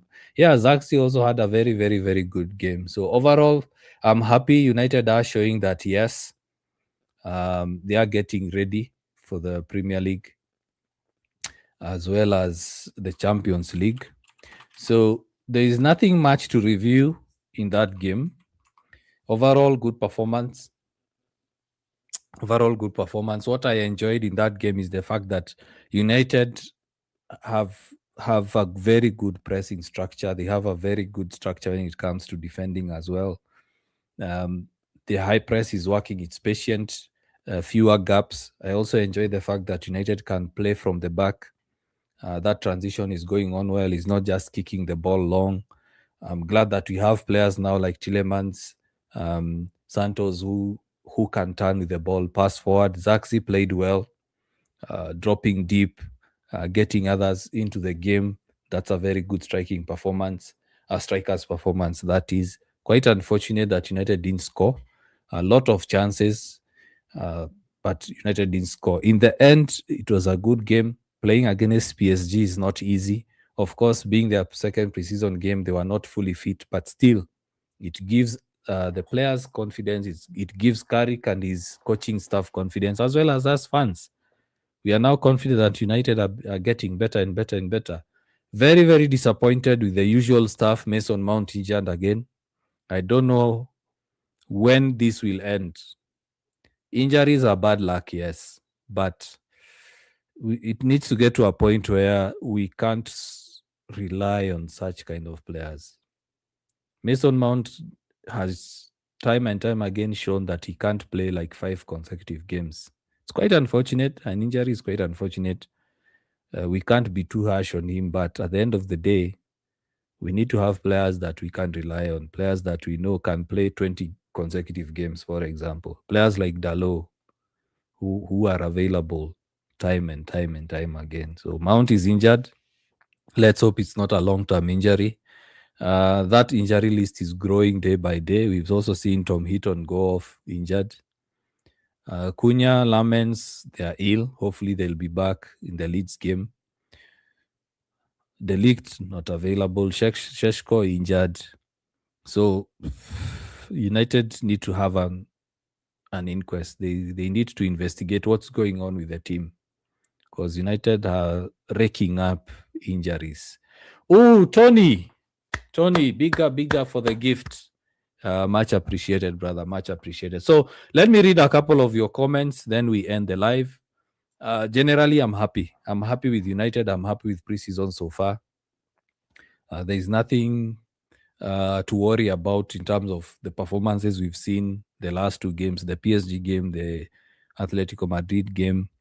Good performances, and that's not even the the strongest squad out there. Of course, PSG didn't have the strongest squad, but still, it gives United fans and players a lot of confidence. So let me read a couple of your comments, then we end the live. Let's see. Let's see. Also, let me know what you thought about the game. Pro vibes, bigger pro vibes. You're saying Zaxi is at 10 is just mad. True. Zaxi can play as a 10. And I saw a report, I read a report on X. I'm not sure how credible that person is. The tweet was saying that Zaxi is willing to stay and fight for his place. Frost, let me end the show, man. I'll ignore you. I'll just ignore you. Let me end. Give me 5 minutes. 5.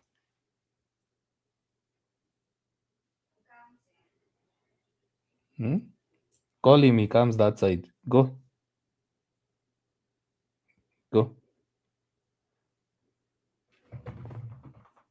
I'll lock the door. Give me 5 minutes. Just 5. Okay?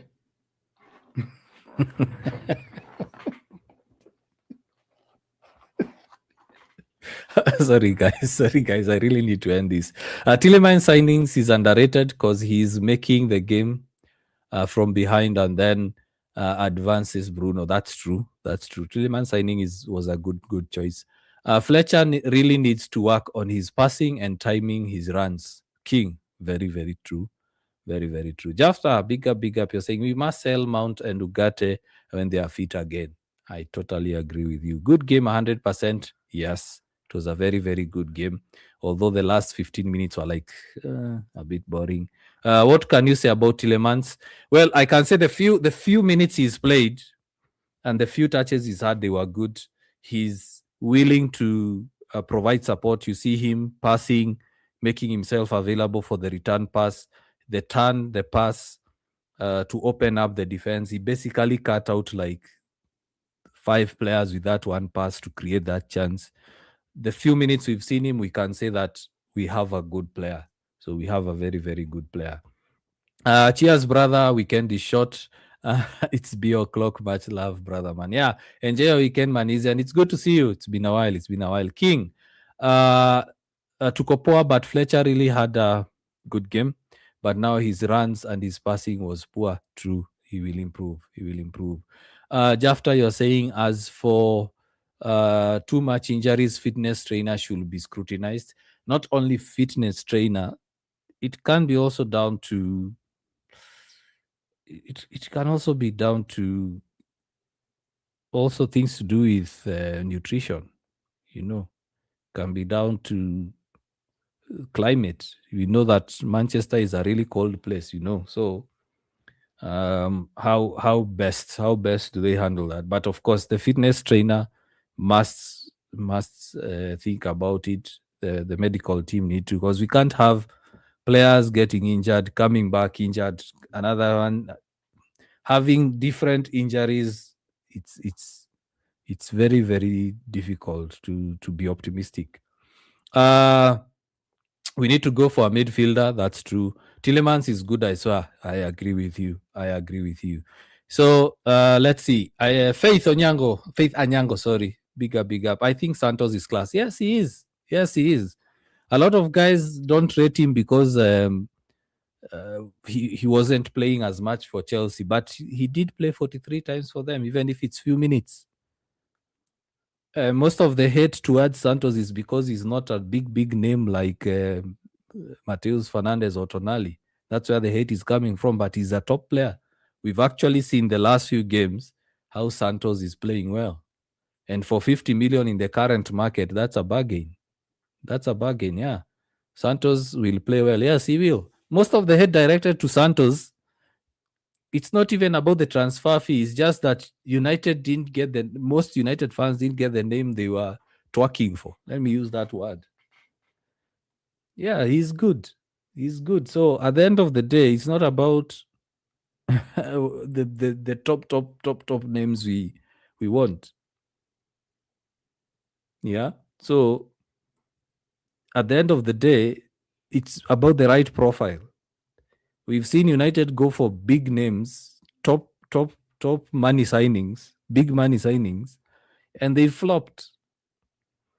And I said during the halftime, we are the same fans who will complain when United overpay for a player and the player does not perform. We are the same fans. So Frost, let me end. My hand is tired. No, I'm ignoring you now. I'm ignoring you. So let me face this way. Yeah, so we are the same fans who will complain when United overpay. We are the same fans. We are the same fans who complain when United overpay and the player doesn't perform. And when the player is, when United are unable to sell the player because they overpaid for him to get him, they gave him a huge salary to get him. then then we complain. Yeah, you see now Mount exactly. We want United to pay 100 million for Tonali. What if he flops? You sign Tonali for 100 million, pay him 250k. 2 seasons later, he's not performing. We are the same fans who will start complaining.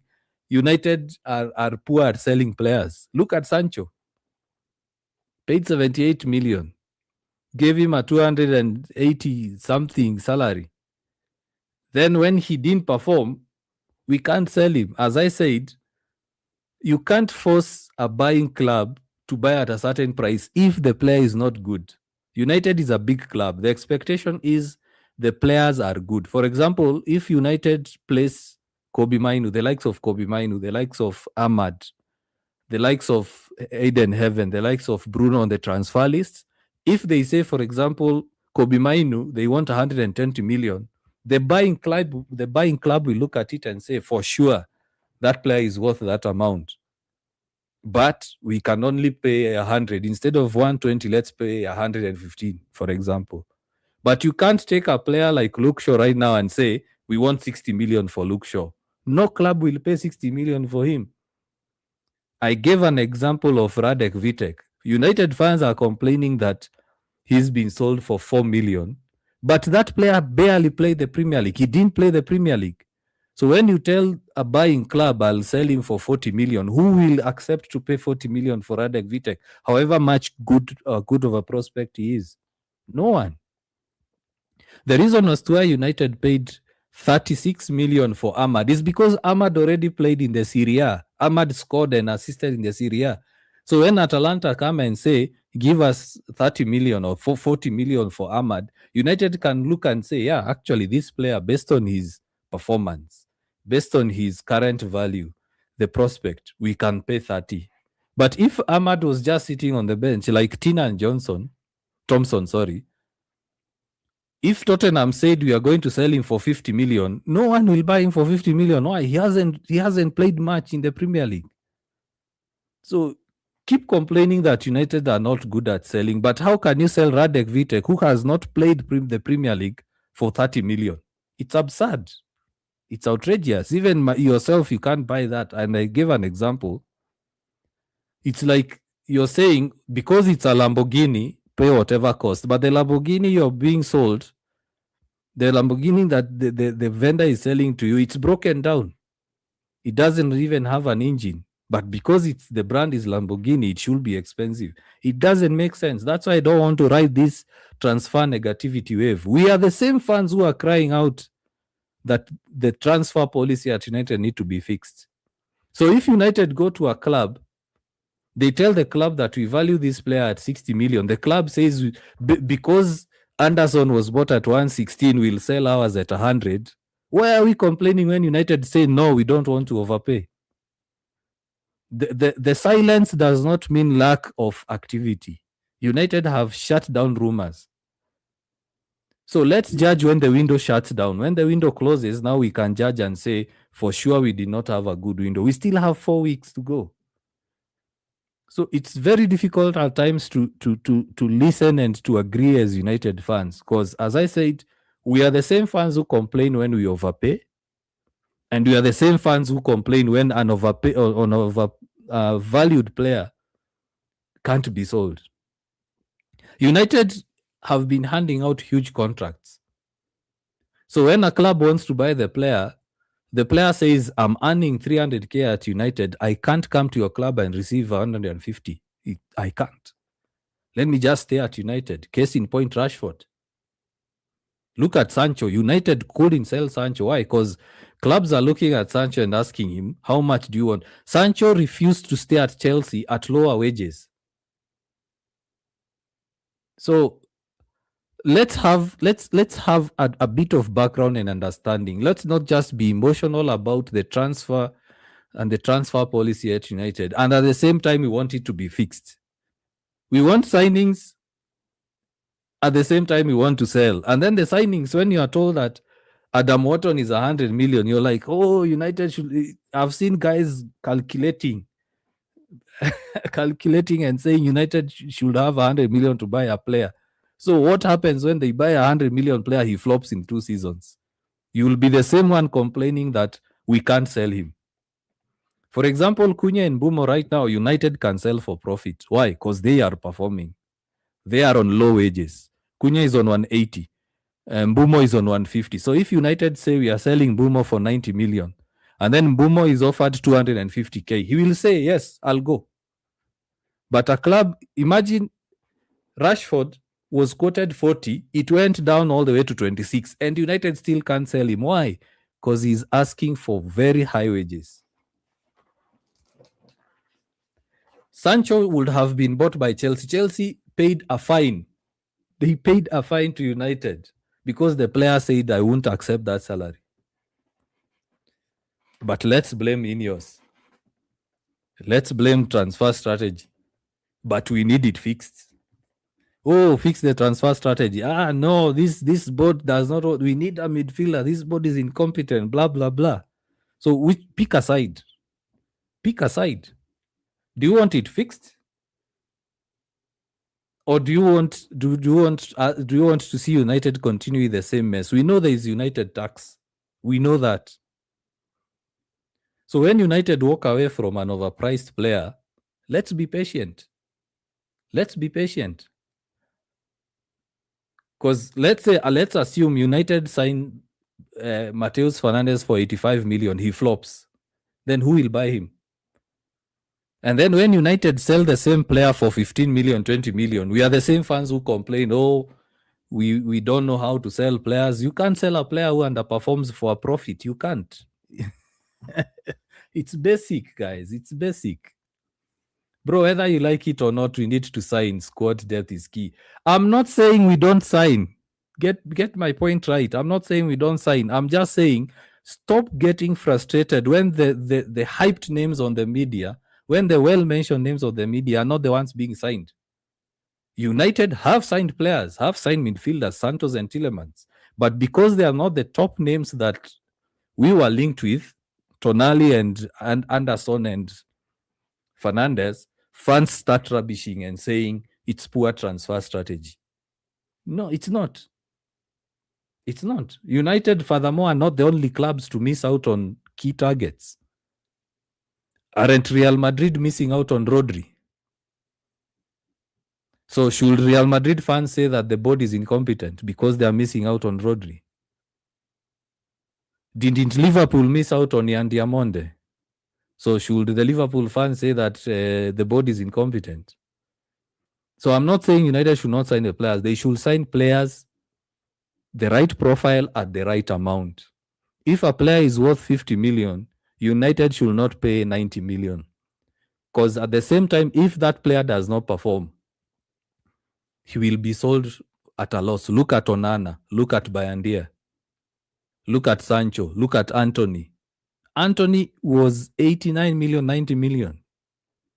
In the end, United sold him for peanuts. Why? Because he was underperforming. The buying club says we can't pay 70 million for a player who does not perform.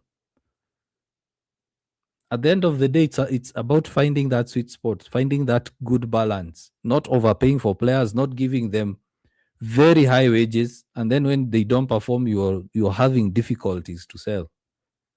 And I'm glad that United are putting a stop to the United tax. I would rather we go to the season with academy players instead of having this cycle overpaying for players, they don't perform, we are stuck with deadwood. Maguire refused to go to West Ham, if you guys remember. He refused. Rashford currently is refusing to go to Fenerbahce, and they're giving him a good wage. Why? Because he wants to play for a top European club. The club right now can't afford to cancel contracts because they need money to sign. So there are a lot of dynamics. As much as fans, you are complaining about the transfer strategy, there are a lot of moving parts. For example, Ugarte got injured.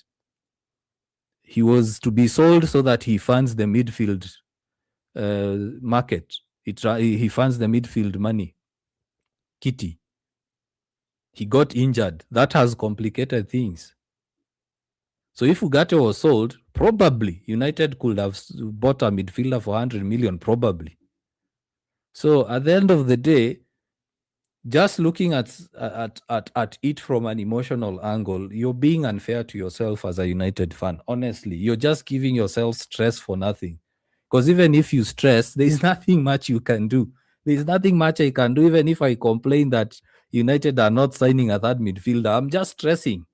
That's the best thing I can do. I cannot knock on Carrington's doors there and force them to sign. I'm in Nairobi, Kenya. I can't even buy a season ticket. So what do? I just sit and wait, make my opinions, and stop at it. But stressing because Chelsea are signing 11 players and United have only signed 3, you're wasting your effort. You're wasting your time.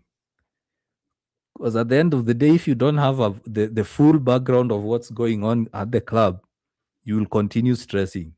The fact remains, for United to sign 8 players, they need to sell because United don't have money. They increased their loan. 500 million is due in transfers by December. So as much as you calculate, I've seen guys saying so-and-so was sold, we have 40 million. Greenwood was sold, that add 30 million. United should have 250 million in transfers. That money does not come at once, and United still owe money. They still owe money for Nana. They still owe money for Hoyland. The club does not have money. We complain that the club is missing out on top targets. At the same time, we complain the club is overspending on players. We complain the club can't sell, but we are the ones that want them to overspend. So look at all that mess. So let's just be patient. As fans, at UKG, I'll always try to give you a realistic angle. We can complain all we want, but there are a lot of moving parts when it comes to this transfer strategy.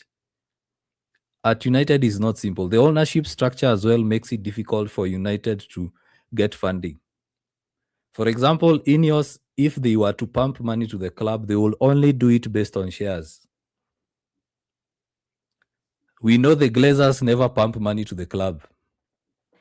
It's not like Tottenham. Tottenham had an injection of cash from their owners.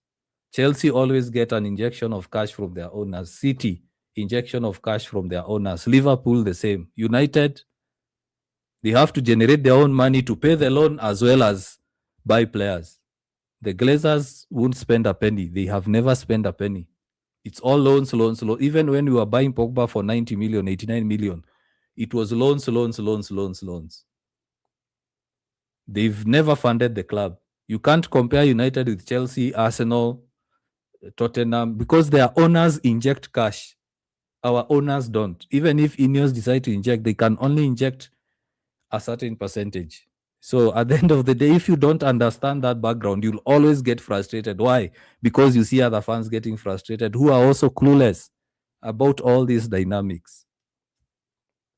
Yeah, do the work. There are a lot of undervalued talents in Europe and America. Yes, exactly, Kimi. Exactly. This is what I'm saying. But the same fans, Kimi, are complaining when United signed Santos. They are saying Santos is not is not worth 50 million. Santos is not our key target. They are forgetting that United have added a midfielder because they are not valuing him the same way they were valuing Matheus Fernandes. The same fans will start complaining when United spend 15 million. They are saying this is not Manchester United standard. This is not Manchester United quality. when they go, let's say, to Sevilla and get Agume, for example.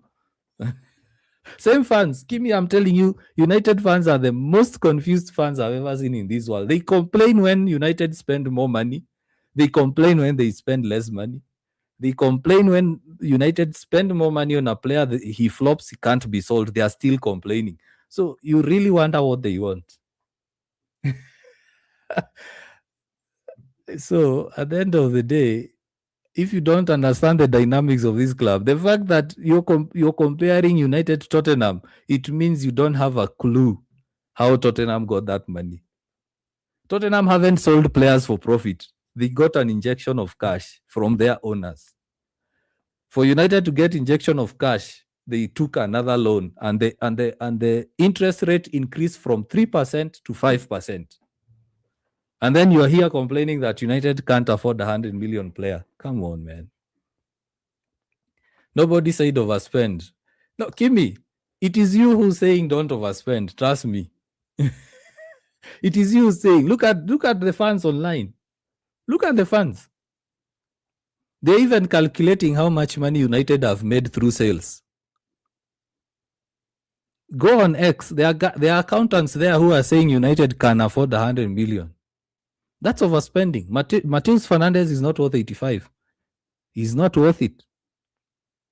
He's been relegated twice. How can you pay 85 billion for a player who's been relegated twice? From the club have 200 million to this now. Exactly. It's all PR. But guys who can connect the dots, we know United don't have cash, and for them to have cash, they have to sell. United don't have money, is a joke. Kimi, you know this well. You know that United took more money. They took more money. At the end of the day, how can United spend 100 million right now and they still have 500 to pay? Glazer should sell the team to the Saudis. Yes, Jafta, the only way this club can be fixed is those owners. It's those owners to go. But Kim, you're saying, but sharing opinions is all fandom is about UKG. Yes, it is. But what I'm saying is, when you're sharing your opinions, don't overinvest your emotions in it. I'm seeing guys stressing because of these transfers. Don't. Why are you stressing yourself? Life is short. Life is short. So don't stress yourself because seniors are not signing Tonali at 100 million. You'll die. Your hair will fall off, my friend. There is nothing we can do. If United decide they are not signing anyone, there is no point of stressing. Because there's nothing we can do. Like myself, there's nothing much I can do. The only quote unquote punishment I can give United is not subscribing to MUTV. That's the only punishment I can give them. I can't pay for a flight to go to Old Trafford to to protest. I don't have a season ticket, so that I say I won't buy a season ticket anymore. The jerseys we buy are not even from the United store. So, what as someone in Nairobi, Kenya, which money? Which money? Which money? Which money do United have? Let me just do a quick Gemini search. United's financial situation. Because I'm seeing you guys even calculating, doing accounting and saying this player, Hoyland, we have 46 million. Greenwood, we have 30 million. VTech, we have 4 million. The net spend is 36 what billion. I'm like, guys, come on. Listen to this. This is from Gemini, and it has taken from Sky Sports, The Athletic. I'll read what is written here. I've just done a very quick Google search. United's financial situation, because I didn't bookmark that article. Manchester United faces a complex financial landscape with an overall debt burden surpassing 1.2 billion. The club recently renegotiated $550 million, that is 410 billion funding deal to push back maturities and prepare 2027 notes. Though this come with an interest rate hike from 3.79% to 5%. As I said, interest rates have gone up. Key financial metrics as of mid-2026. Debt, overall debt, 1.29 billion. Transfer commitments, 300 million in total. Remaining transfer fees, liabilities owed to other clubs. So on top of United willing to spend 200 million, they still owe 300 million, which part of it is supposed to be paid now, this year. So they are going, let's say they went to West Ham. Let me just explain, for example, the Mateus Fernandes complication and why United missed out on Mateus Fernandes. West Ham were asking for more money up front, similar to how Newcastle asked for more money up front in the Bruno Guimaraes deal. More money up front means if I'm selling the player at 85 million, I need 50 million right now. So what did United do? They said, unfortunately, we can't give you all the money up front. Another example, Brian Mbeumo deal. United had to renegotiate the Brian Mbeumo deal and pay more money so that Brentford can agree in installments. So there was collateral. Yes, we will. Brentford said, yes, we will agree the installments, but you have to pay an additional amount. Look at the Cunha deal. Why was it almost going wrong? Because United said, we don't have the 65 million in cash to pay the buyout clause. We don't have that amount right now. So what did they do? They negotiated to pay the fee in 3 installments because they didn't have 60 million to pay that buy clause. So you look at all these metrics. Operating performance, they recorded an operating profit of 37.7 million for 9 months between March 2026. That is leading to March 2026, alongside EBITDA of 187 million. Cash position. Cash now. Cash. The cash they have. Cash at hand. The amount of money they have, cash at hand, as of mid-2026, 60.9 million. High borrowing, 5.36%.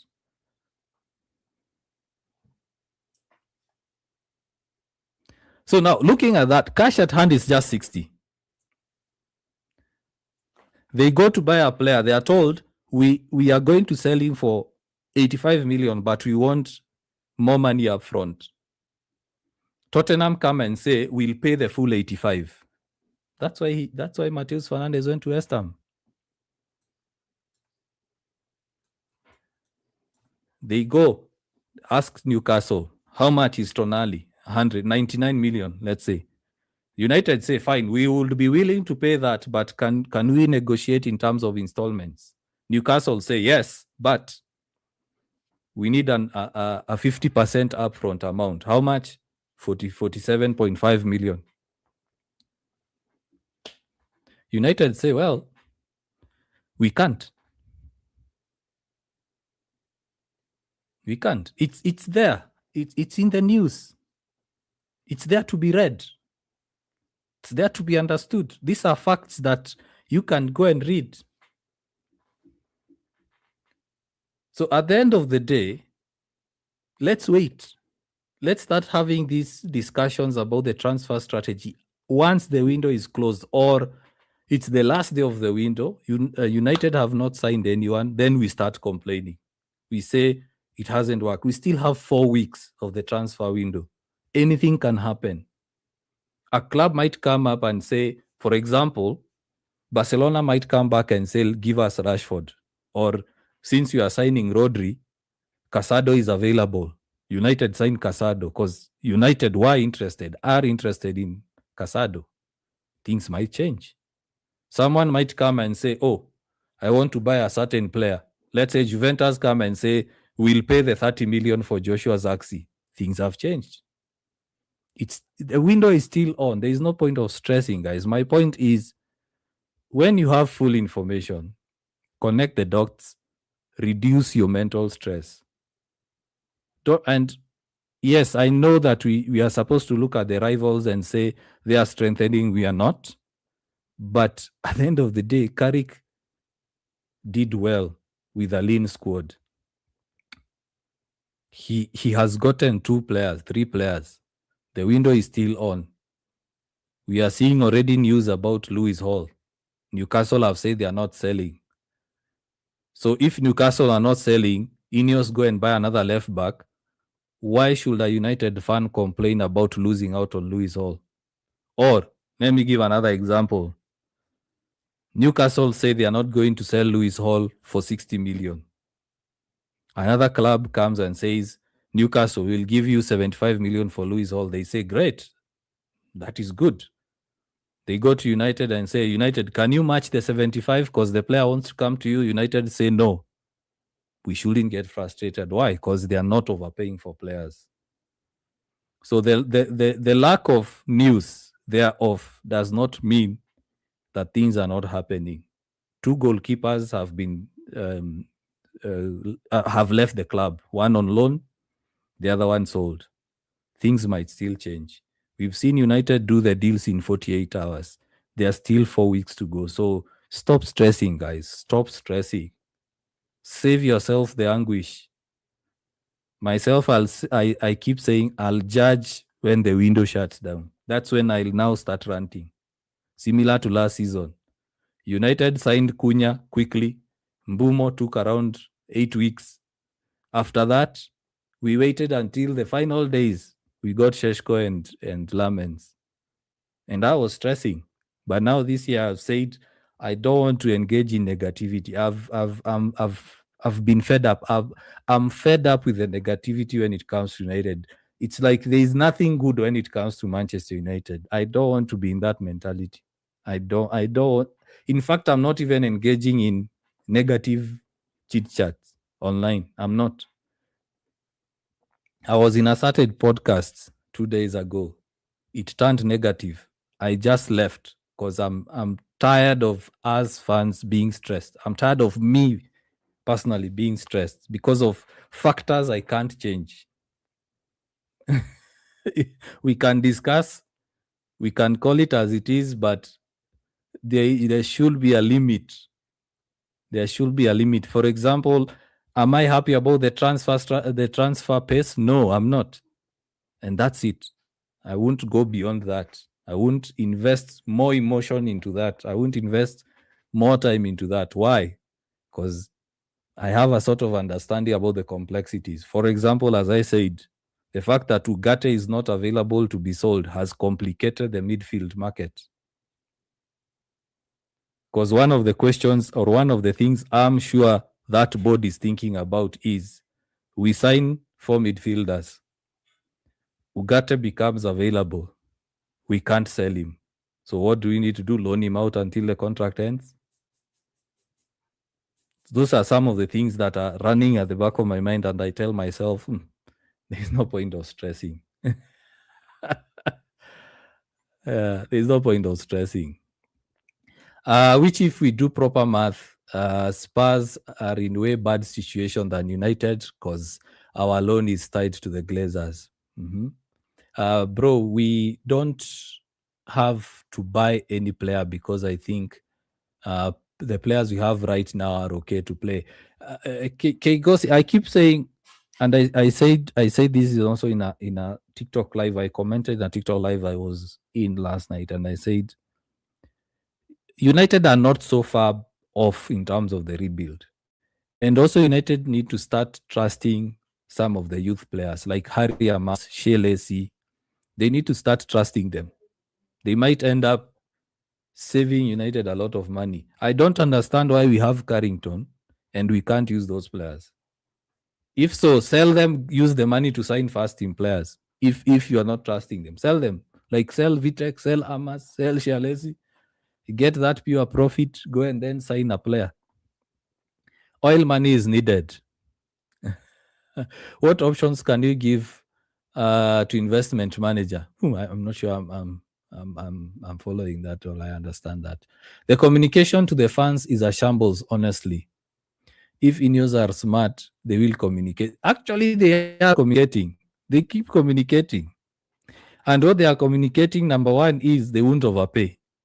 They've communicated and they've shown. Number two, the other thing they are communicating is you will know when the transfer is happening. We didn't know about Santos. We didn't know about Tillemans. We didn't know about Caldalo. So Ineos are in the space of you will know when it's done. Now let's wait for signings. We will sign on the next transfer window. Let's use what we have. Mason Mount amepata injury. Remember, yeah, I said it. I mentioned it. I thought I was the only one at that level, but see you there too. Which level? Premium 26. Which level? Many of our fans, whenever they can't critically reason issues out, they play Glazers out card. Yes, that's now I understand the level you're saying. Premium, let me tell you, I joined those groups, those replies on X, those lives on TikTok, and I just laugh. Honestly, I was in another TikTok 2 days ago. It was midday. I left. I was invited, but I left because guys are speaking out of emotion. And when you ask such questions like how much transfer fee is due this season, they can't tell you. You ask them, for Tottenham to spend that amount, where did the money come from? Because they didn't have good profits last season. They can't tell you. You ask them, how come Chelsea can sign Garnacho for 40 million and sell him for 40 million? They can't answer that question. Then you start telling them, for example, United overpay for a player and they give them a huge wage. The player underperforms. So even if you value that player highly, who will accept to pay that amount? They can't respond. Then you ask them, if United have valued Rashford at 40 million, Fenerbahce come and say they will pay.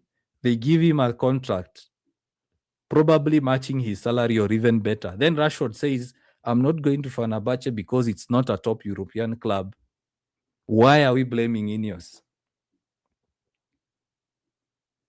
If Sancho refused to stay at Chelsea paid the fine, we are still blaming Ineos. We are still blaming the board.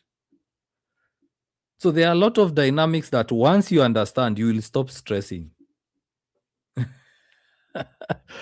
Are you saying the players you have are enough? No, they are not enough. United still need a second striker. They still need an athletic defensive midfielder. They need a good right back, a left back. They need a good left winger.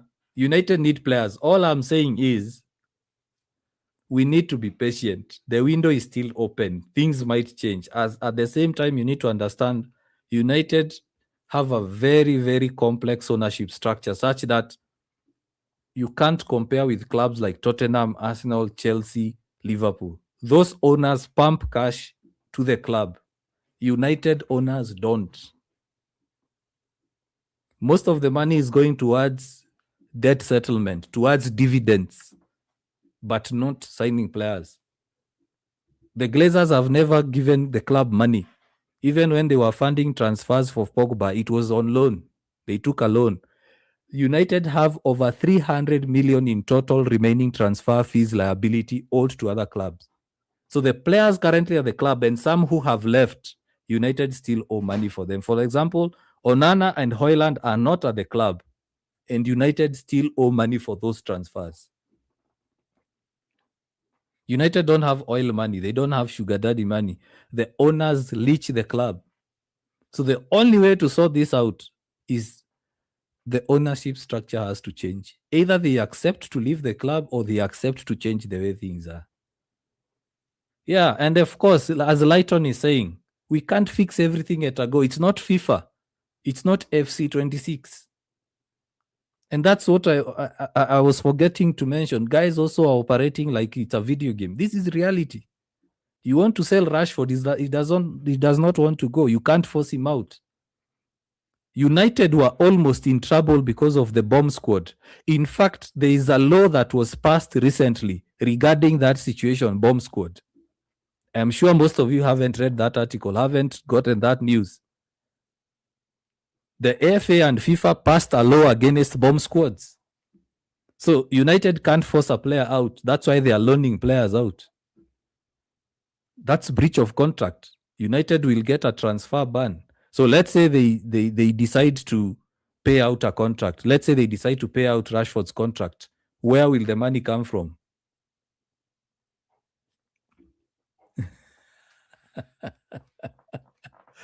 Ronald, bro, add me to the United WhatsApp group. Send me a DM with your number and then I'll add you.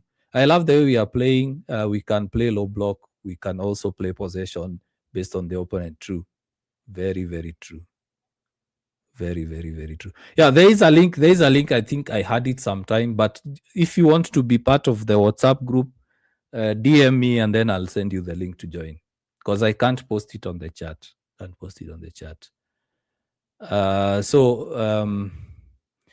Mount alitolewa because Carrick was being cautious, no injury. We'll see. As I said, it happens. You find that Mount has been, like the last time, he was taken out of I think he played like 30 minutes. Then he was subbed out. And then he ended up being unavailable for like 2 months. Same script. Ayuri is promising, can link up well with Bruno. True. Let me see. United talks. Big up. You're saying, I think I like what I saw today. Yeah, it was a big performance. I don't think we need a right or a left back, though. Might be the case. But for me,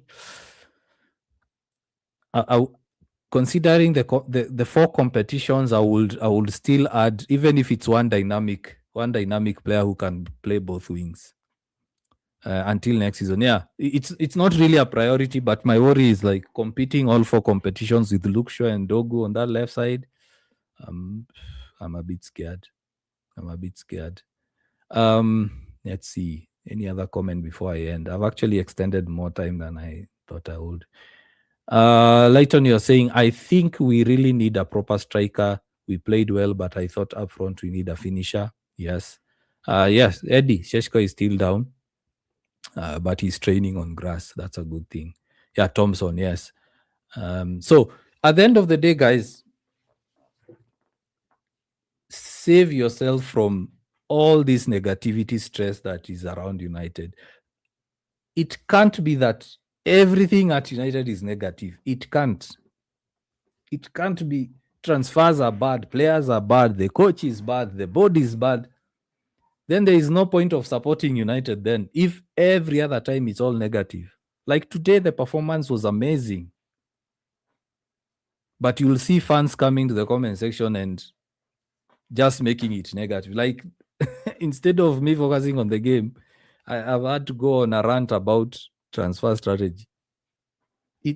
Let's try to save ourselves for the negativity. Let's call out and leave it at that. There's usually a limit to where criticism gets. But don't invest your emotions so much on the negativity. I'm going on X. X is one of the worst places to be as a United fan. You can't even make a positive comment about something. Guys will come and rubbish it. Destroy your POV. So it can't be everything at United is negative. And also, what we need right now, what you need right now as a fan, what I need as a fan, is a bit of patience. The window is still open. Things might change. Don't put yourself in a situation where you'll have egg all over your face when United go out and sign all the players they needed. Let's judge when the window is closed. Don't stress yourself calculating the money ins and money outs. Don't. Let's wait. Santos was done without us even getting rumors. Tillemans was done even without us getting rumors. Caldalo, we didn't even know. We just heard it that it was announced. Last season, we ranked our transfer window highly. because Kunya Mbumo came in. We got frustrated in the end. Lamen Sheshko ended the window. So who knows? Things might change. Things do change. You recall the time that United took Falcao on loan on the last day. Zlatan, Cavani. Things might change. Things might change. For example, I've said Barcelona signed Rodri. Then we hear Casado is available, and United are interested in Casado. He ends up being a United player. So be patient. Criticize, give your opinions, but don't overly invest your emotions into it. Because at the end of the day, we are fans. There is nothing much we can do other than be hopeful and support the club. But honestly, I'm tired of all the negativity surrounding United. It can't be everything is always negative. It can't be every other time. Anything you mention United is negative. From finances to the squad, to the manager, to the ownership, to the jersey, to the content creators, to the fans. At least let's try to poke some positives here and there. At least, like, let's be optimistic about this season. Let's be optimistic. Carrick made us get to the Champions League. Let's get excited. United are playing against teams like PSG and Atletico Madrid, and they are performing well. That is what we should start being excited about. And then we just say, Carrick now, if Carrick can get a third midfielder, we are set. But now it's like this coin. We are looking on one side always, not the other side. So instead of complaining, like I like the comments that United should get a striker. United need to add a third midfielder. But now if you come and just be so emotional, you'll just stress yourself for nothing. I think some fans should go out on loan. I agree. It's funny you find a fan blaming Carrick for Rashford coming back just because they are Amorimas. I supported Amorim fully, the same way I'm supporting Carrick. When Carrick starts performing poorly and you guys turn against him, I'll support him. Even when he's having a tough time, I'll support him. Because I said, regardless of whether it's Amorim, it's Eric Ten Hag, it's Carrick, it's whoever will be, even if it's Rooney who's the manager, as long as they are representing this badge, I will support them till death. I won't be the one to criticize my manager. I will support him. So I supported Amorim till the end. He left. Now I'm supporting Carrick, and I will support him till the end. I'm not one to turn against a manager. I used to do it. I learned my lesson. Why? Because I'm a United fan. The same way I'm saying, I won't focus on negativity. I will criticize, yes. At the same time, I will celebrate the positives. Yeah. Zagzi has matured enough. Yeah, I think he's ready to challenge Jeshko for that spot. For me, for now, let Manchester United add only 2 players, mostly midfielder and a left back. Ronald, this is what I'm saying. This is the sort of discussions we should be having. But now, if you started with the board is incompetent, why are they not adding a midfielder and a left back? Now that's the negative angle. So this is the sort of criticism and opinions I would like us to start shifting. Personally, I don't do well with negativity. Even in my personal life, I don't like negative guys. There are guys who are overly negative, and everything they see is negative. Carrick needs more squad depth. Luke Shaw. Yes, this Colo, exactly. These are the sort of discussions we should be having. Carrick needs more squad depth. Luke Shaw, blah, blah, blah, blah, blah. And then we say, of course, we are not happy with Ineos. They are not making signings. The window is still open. Let's wait and see. Now, when we are angry after the window, I can understand. But 4 weeks to the window, guys, now bado tuna complain. You're still complaining. Rashford can play 3 different positions here, top AM and both wingers. Yes. Yeah, now, guys, I like the fact that now we are starting to change our mentality. Criticism where it is due, praise where it is due. And let's stop the negativity. There is too much negativity surrounding United. We love you. I love you too. Always a red. I love you too. Yeah. So most guys won't like what I say, but I speak my mind. I speak my mind. Don't Clint, don't expect much in this window. We needed a good DMF. We got none. Clinty, as I said, change that mentality. There are still 4 weeks. You still have 4 weeks to go, 3 weeks to go. Things might change. Don't write it off. Last season, guys wrote off the transfer window, and United ended up signing Sheshko and Lamens. So things might change. Let's judge. Let's judge after the window. So, Kevin, we need a replacement on Mount, not another injury. True. So, it is what it is. Let me end the live. We can keep going and going and going. But my advice to you, as the UKG family, start shielding yourself from emotional stress. We are fans. Football is an emotional sport, but at times you look at some things and you say, I'm just stressing myself. For example, even when you are doing watch alongs last season, I could get angry and then the next day I wake up, I'm okay. But there are fans who have invested their emotions so much into United, such that if United don't do anything, they even have fights with their spouses, they have fights in the office, they kick their children around, they kick the dog and the cat because United are not performing well or they are not signing players. They're always in a bad mood because United didn't sign Tonali. Yeah, Moz.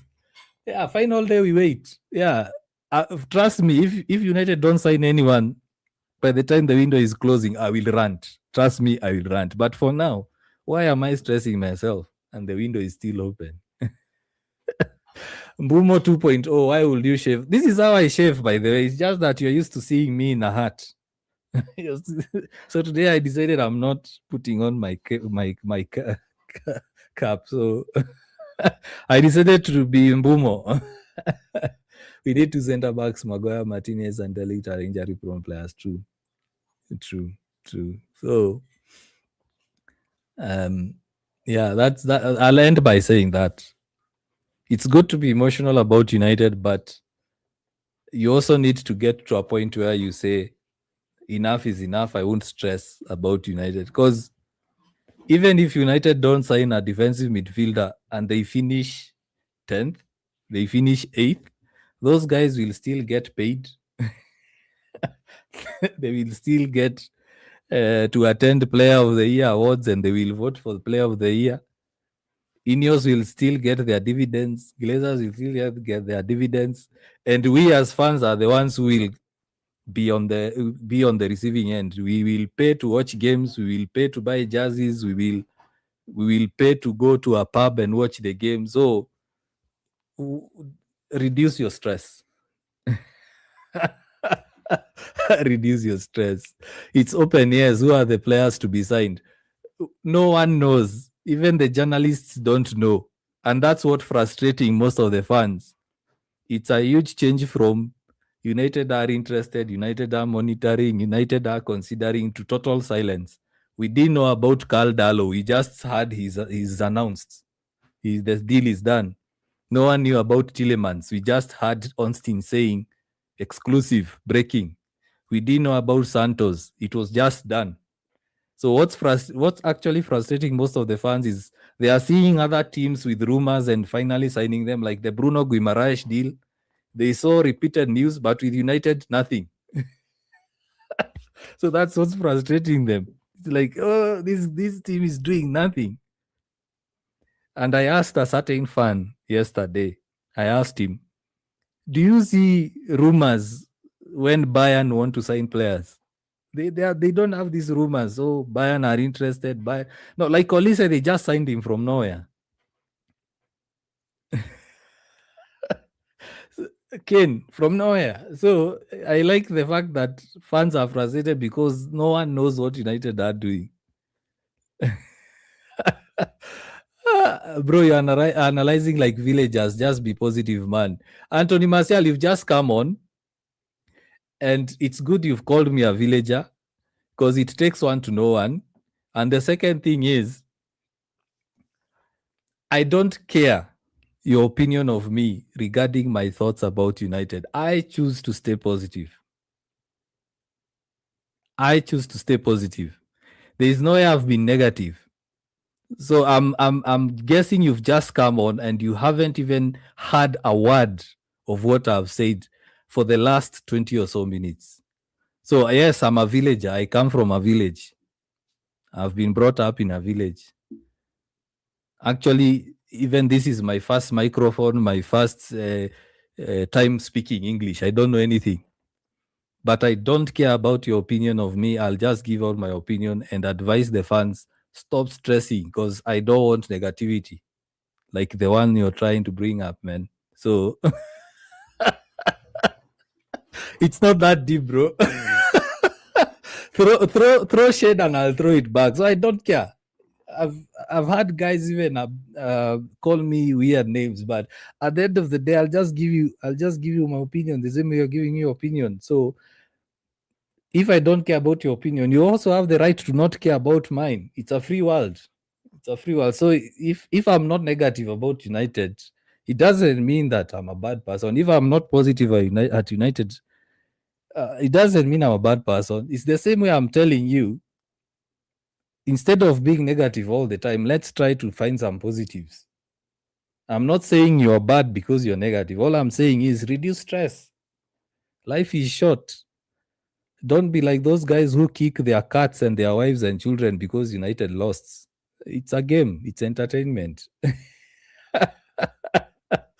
It's entertainment. So at the end of the day, in this transfer market, there is no quality players we can sign. Just get Baleba and we chill. The same fans were saying Baleba is not quality. So you see, that's why I'm saying at the end of the day, let's try as much as possible to provide support, to not always look at the negatives, to realize there is a limit.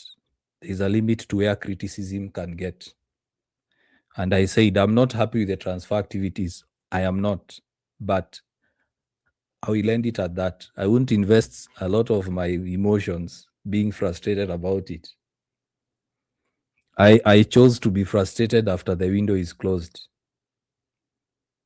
I'll support Carrick. If this is the squad he goes into, I will criticize Ineos and leave it at that, then start supporting United.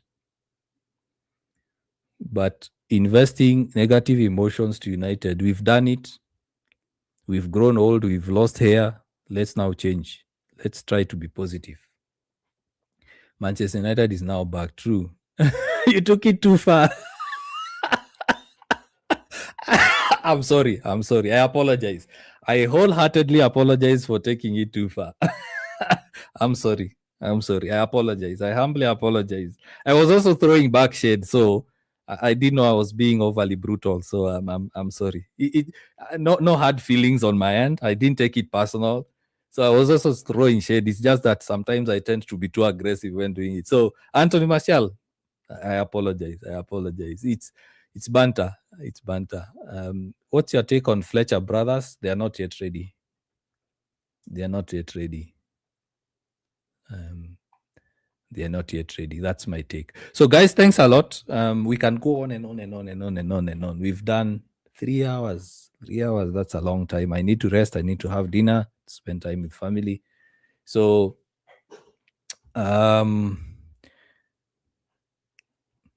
again, it is good to feel frustrated. You're human. You can't shield yourself from feeling frustrated, but understand yourself, give yourself a limit and say, even though I'm frustrated that United are not signing players, what more can I do? It's just vent. That's it. But don't wake up every day stressing that United are not signing players. So, Mapesa, let's wait. Let's wait and see whether United will. That's why I'm saying you're human. I'm also frustrated that Ineos are not doing anything. United are not doing anything. But I've chosen to shield myself from the negativity. I've chosen to stay positive until the window closes. Then when the window closes, I will rant, finish ranting. Then now we start supporting the team. So at the end of the day, shield yourself from emotional stress. Football is entertainment. There is a lot of passion in it, but have a limit to where that passion is. As I said, don't be like those fans when United lose, they start kicking their cats, kicking their dogs, having a bad mood the next day in the office. Those guys got paid, regardless of whether they were beaten 6-0 or they won 6-0. Yeah, so that's it. So see you guys. Enjoy the rest of your weekend and God bless. Bye bye.